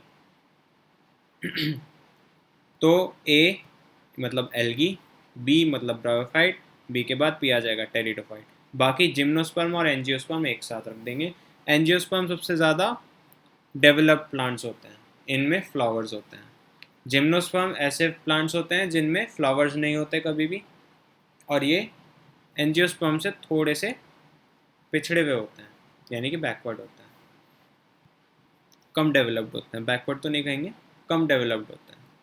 Life cycle of plants has 2 distinct phases, the diploid sporophytic and the haploid gametophytic. तो 2 तरह के फेजेस होते हैं. अगर डिप्लॉयड होगा उसको हम स्पोरोफिटिक बोलेंगे, अगर हैप्लॉयड होगा तो गैमेटोफिटिक बोलेंगे. गैमेटोफिटिक क्यों बोला? क्योंकि हैप्लॉयड है. हैप्लॉयड में मैंने आपको बताया कि अगर गैमीट है तो वो हैप्लॉयड होगा, इसलिए गैमेटोफिटिक को हैप्लॉयड होना ज़रूरी है. That alternate with each other. तो ये एक दूसरे के साथ ऑल्टरनेट करते हैं. ऑल्टरनेट मतलब कभी डिप्लॉयड स्टेज होगा, स्पोरोफिटिक स्टेज, उसके बाद जब ये मियोसिस कर लेगा तो गैमेटोफिटिक स्टेज आ जाएगा. The lengths of the haploid and diploid phases and whether these phases are free living or dependent on others vary among different groups in plants. तो जो मेन प्लांट बॉडी है वो gametophytic होगी या sporophytic होगी, वो depend करता है कई सारे फीचर में और डिफर भी करता है अलग अलग क्लासेस में. This phenomenon is called alternation of generation. Alternation of generation हम प्लांट्स में देखते हैं. तो जनरेशन कैसे ऑल्टरनेशन कर रही है? जनरेशन ऐसे ऑल्टरनेशन कर रही है कि कभी वो स्पोरोफिटिक बन रही है, कभी वो गैमेटोफिटिक बन रही है, तो इसको कह देते हैं ऑल्टरनेशन ऑफ जनरेशन. इसके बारे में हम पढ़ेंगे नेक्स्ट चैप्टर में बहुत ज़्यादा डिटेल में. Kingdom animalia. एनिमेलिया में क्या होता है? This kingdom is characterized by heterotrophic eukaryotic organism that are multicellular and their cells lack cell wall. Animals में हमने पढ़ा सेल वॉल नहीं होगी, बाकी सब में सेल वॉल प्रेजेंट होती है. They directly or indirectly depend on plants or for food. तो प्लांट्स पे ये डायरेक्टली या इनडायरेक्टली डिपेंडेंट होते हैं. कैसे?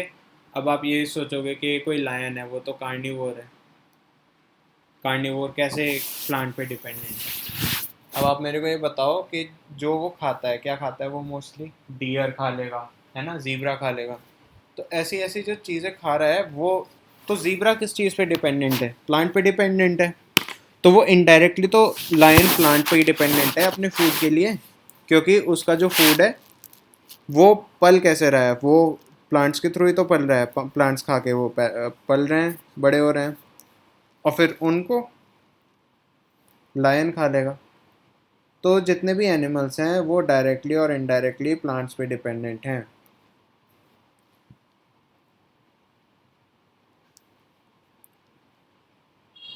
दे डायरेक्टली और indirectly depend on plants for food. They digest their food in an internal cavity and store food reserves as glycogen or fat. तो plants, animals में हमने क्या पढ़ा? एनिमल्स में हम ग्लाइकोजन या फैट की फॉर्म में फूड को स्टोर करके रखते हैं। Their mode of nutrition is holozoic by ingestion of food. तो हम फूड को इंजेस्ट करते हैं, उसको होलोजोइक न्यूट्रिशन बोलते हैं। They follow a definite growth pattern and grow into adults that have a definite shape and size. Higher forms show elaborate sensory and neuromotor mechanism. तो जैसे जैसे कोई अडल्ट होता जाता है वैसे ही उसमें सेंसरी और न्यूरोमोटर मैकेनिज्म बढ़ते जाते हैं और ज़्यादा डेवलप होते जाते हैं। Most of them are capable of locomotion. तो ज़्यादातर लोकोमोशन के कैपेबल होते हैं। The sexual reproduction is by copulation of male and female followed by embryological development. Salient feature of various phyla are described in chapter 4। तो इसके बारे में भी हम चैप्टर 4 में पढ़ेंगे।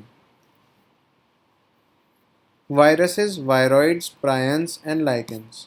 तो in the five kingdom classification of Whitaker, there is no mention of lichens and some acellular organisms like viruses, viroids, and prions. These are briefly introduced here. तो वायरसेस, वायरॉइड्स और प्रायंस के बारे में हमने R.H. Whittaker जो थे उनकी classification में कहीं नहीं पढ़ा। तो अब इसको हम यहाँ पे पढ़ेंगे, क्योंकि R.H. विटेकर ने इनको बोला कि ये तो लिविंग है ही नहीं, तो इनको मैं क्लासीफाई कैसे कर दूँ जब ये नॉन लिविंग है? इनमें एसेल्युलर ऑर्गेनिज्म है, ये सारे, पूरा सेल नहीं होता इनमें। वायरसेस में केवल एक डीएनए होता है, वायरॉइड्स में आरएनए होता है, और प्रायंस होते हैं proteins. All of us who have suffered the ill effects of common cold or flu know what effects viruses can have on us. Even if we do not associate it with our condition, viruses did not find a place in classification since they are not considered truly living. If we understand living as those organisms that have a cell structure, अब इनके पास कोई cell structure तो होता नहीं है। Viruses क्या होगा? Virus ऐसे होते हैं, अगर उनको कंपैटिबल एनवायरनमेंट ना मिले, वायरस को अगर होस्ट ना मिले ना, तो वो हमेशा के लिए वहीं पे वैसे का वैसा ही बैठा रहेगा, वो कुछ नहीं करेगा, डोरमेंट स्टेज में रहेगा। लेकिन जैसे ही वो होस्ट के अंदर एंटर करेगा, वो अपना काम करना शुरू कर देगा, वो अपनी मेटाबॉलिज्म स्टार्ट कर देगा। तो ये होता है, इसलिए इनको कहते हैं जब होस्ट के बाहर होते हैं तो ये होते हैं नॉन लिविंग, होस्ट के अंदर जाते ही ये पैरासिटिक नेचर शो करते हैं। The viruses are non-cellular organisms that are characterized by having an inert crystalline structure outside the living cell. इसमें एक बार हम इसका फिगर देख लेते हैं। यह है कैप्सिड, जो भी ये कैप्सूल्स ही हैं, और यह है आरएनए, और यह है टीएमवी, टोबैको मोजाइक वायरस। तो अब किसी वायरस में आरएनए या डीएनए कुछ भी हो सकता है उसका जेनेटिक मटेरियल। ये बैक्टीरियोफाज में क्या है?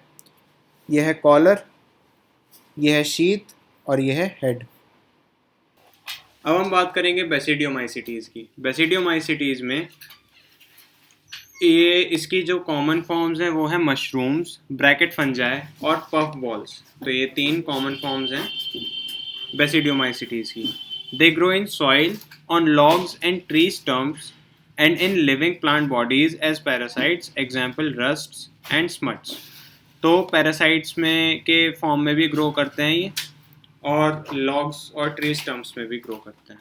The mycelium is branched and septate, जैसे हमने पीछे देखा यहाँ पे भी ब्रांच्ड एंड सेप्टेट था और यहाँ पे भी ब्रांच्ड एंड सेप्टेट है इसकी body. The asexual spores are generally not found, generally इसमें एसेक्सुअल स्पोर्स नहीं पाए जाते. But vegetative reproduction by fragmentation is common, fragmentation इसमें कॉमन है बेसिडियोमाइसीटीज में. The sex organs are absent, but plasmogamy is brought about by fusion of two vegetative or somatic cells of different strains or genotypes. तो जो sex organs हैं वो absent होते हैं, लेकिन प्लाज्मोगैमी जो होती है यानी कि इसमें जब फ्यूज होते हैं दो सेल्स, वो दो वेजिटेटिव या सोमैटिक सेल्स के थ्रू होती है, अलग अलग जीनोटाइप्स के. तो जो रिजल्टेंट स्ट्रक्चर है वो डाइकैरियोटिक होता है, जो बेसिडियम को राइज देता है, मतलब जो अल्टीमेटली बेसिडियम फॉर्म करता है. Karyogamy and meiosis take place in the basidium producing 4 basidiospores. तो मियोसिस का जब प्रोसेस होता है तो 4 बेसिडियोस्पोर्स बनते हैं. The basidiospores are exogenously produced in the basidium. तो बेसिडियम में एक्सोजीनियसली स्पोर्स प्रोड्यूस होंगे, बेसिडियोस्पोर्स बोलेंगे उन्हें. The basidia are arranged in fruiting bodies called basidiocarps. इसमें भी हम आगे से पीछे याद ना करके पीछे से आगे का याद करते हैं. जैसे बेसिडियोकार्प है तो यह है हेड, यह है कॉलर और यह है शीथ. हेड के अंदर होगा आरएनए या फिर जो भी इसका जेनेटिक मटेरियल है, और ये है टेल फाइबर्स, बहुत लंबे लंबे लेग्स टाइप के होते हैं, इनको कहते हैं tell fibres. Once they infect a cell, they take over the machinery of the host cell to replicate themselves, killing the host. Would you call viruses living or non-living? तो obviously viruses को हम non-living बोलेंगे जब वो host के cell के बाहर होगा, लेकिन वो living हो जाता है जब host के सेल के अंदर होता है. Viruses means venom or poisonous fluid. Dmitri Ivanovsky 1892 में इन्होंने रिकॉग्नाइज किया था कुछ माइक्रोब्स में जो कि TMV था, टोबैको मोज़ाइक वायरस, इन्होंने डिस्कवर किया था. Dmitri Ivanovsky 1892 recognize certain microbes as casual organism of the mosaic disease of tobacco. These were found to be smaller than bacteria because they passed through the bacterial proof filter. तो ये इतने छोटे थे viruses के bacterial filter से भी पास हो गए.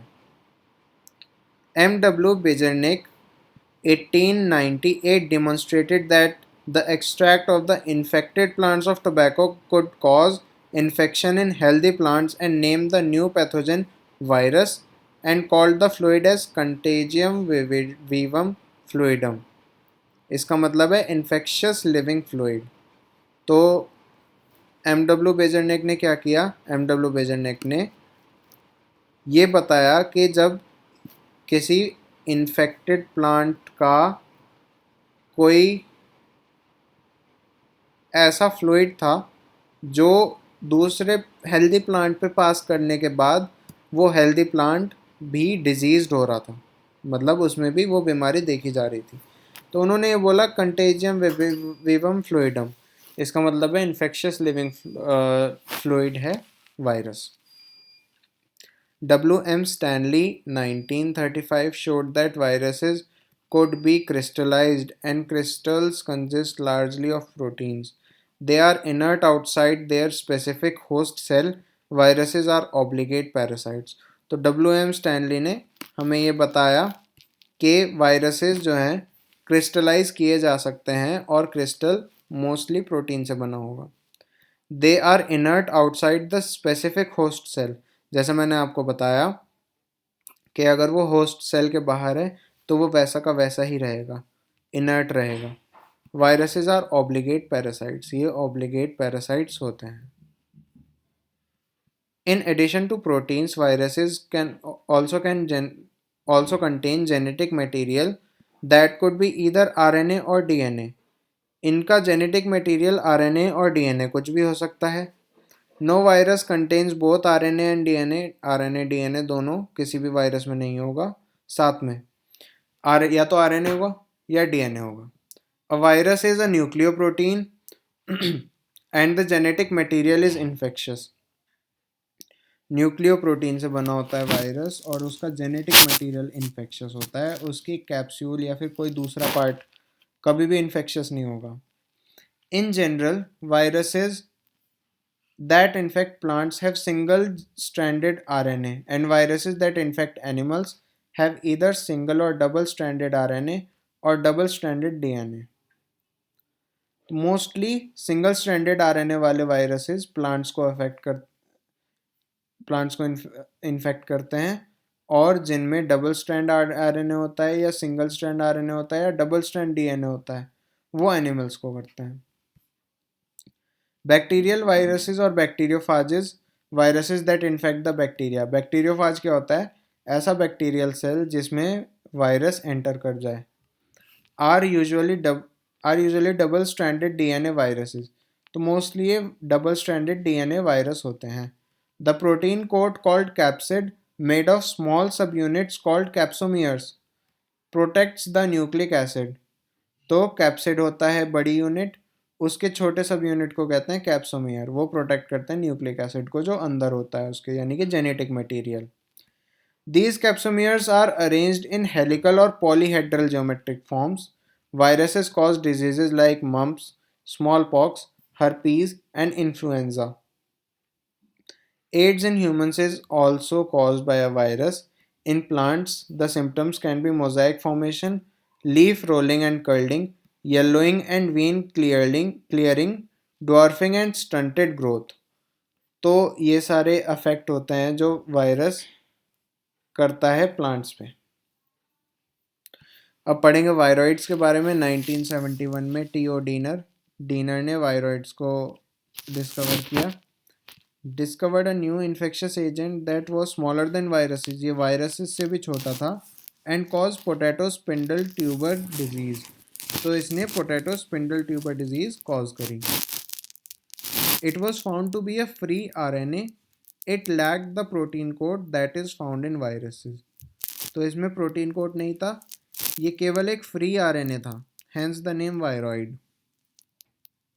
The RNA of the viroid was of low molecular weight. तो वायरॉइड का जो आरएनए था वो बहुत छोटा था और उसका मॉलिक्यूलर वेट बहुत कम था. प्रायंस के बारे में पढ़ेंगे अब. The in modern medicine certain infectious neurological diseases were found to be transmitted by an agent consisting of abnormally folded protein. तो प्रायंस कुछ नहीं होते, बस एक प्रोटीन है जो कि abnormally folded है. The most notable disease caused by prions are bovine spongiform encephalopathy. ये होती है काउज में. bovine spongiform encephalopathy BSE, commonly called mad cow disease in cattle, and its analogous variant CR Jacob disease CJD in humans. Humans में CJD और cows में BSE. Lichens में पढ़ेंगे. Lichens क्या होते हैं? लाइकन्स होते हैं, एक पार्ट होता है इनका फंजाई से बना हुआ, एक पार्ट होता है इनका एल्गी से बना हुआ. Lichens are symbiotic association, that is mutually useful association between algae and fungi.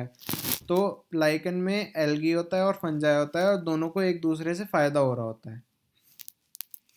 The algal component is known as phycobiont and fungal component is mycobiont, which are autotrophic and heterotrophic respectively. Phycobiont है fungus, mycobiont algal है, alga है, phycobiont और fungus है mycobiont. Which are autotrophic and heterotrophic. तो algae तो है autotrophic, अपना खाना खुद बनाती है, और हेट्रोट्रॉपिक है fungus. Algae prepare food for fungi and fungi provide shelter and absorb mineral nutrients and water for its partner. तो फंगस क्या करती है? अपनी जो एक्सटेंशन है वो रूट में डाल देती है और उससे क्या होता है? बेटर एब्जॉर्प्शन ऑफ वाटर होता है एल्गी के लिए. और एल्गी क्या करती है? एल्गी उसे फूड प्रोवाइड करती है. So close is their association that if one saw a lichen in nature, one would never imagine that they had two different organisms within them. Lichens are very good pollution indicators. They do not grow in polluted areas. इसमें हमें specifically याद रखना है कि अगर किसी area में sulphur pollution है, क्या याद रखना है इसमें? हमें याद रखना है अगर SO2 पॉल्यूशन है किसी एरिया में, तो वहाँ पे होगा नो लाइकन। ये चीज़ हमें याद रखनी है, ठीक है। इसी के साथ हमारा चैप्टर कंप्लीट हो गया। इसमें बस एक एक्स्ट्रा पॉइंट मैंने ऐड किया कि लाइकेंस बहुत अच्छे पॉल्यूशन इंडिकेटर्स हैं और पॉल्यूटेड एरियाज़ में नहीं पाए जाते। माइकोबायोंट कौन सा है? फंगस है। फाइकोबायोंट है एल्गी। इसी के साथ चैप्टर ख़त्म होता है। Thank you for staying, and if you like the video please like, share and subscribe. Thank you so much.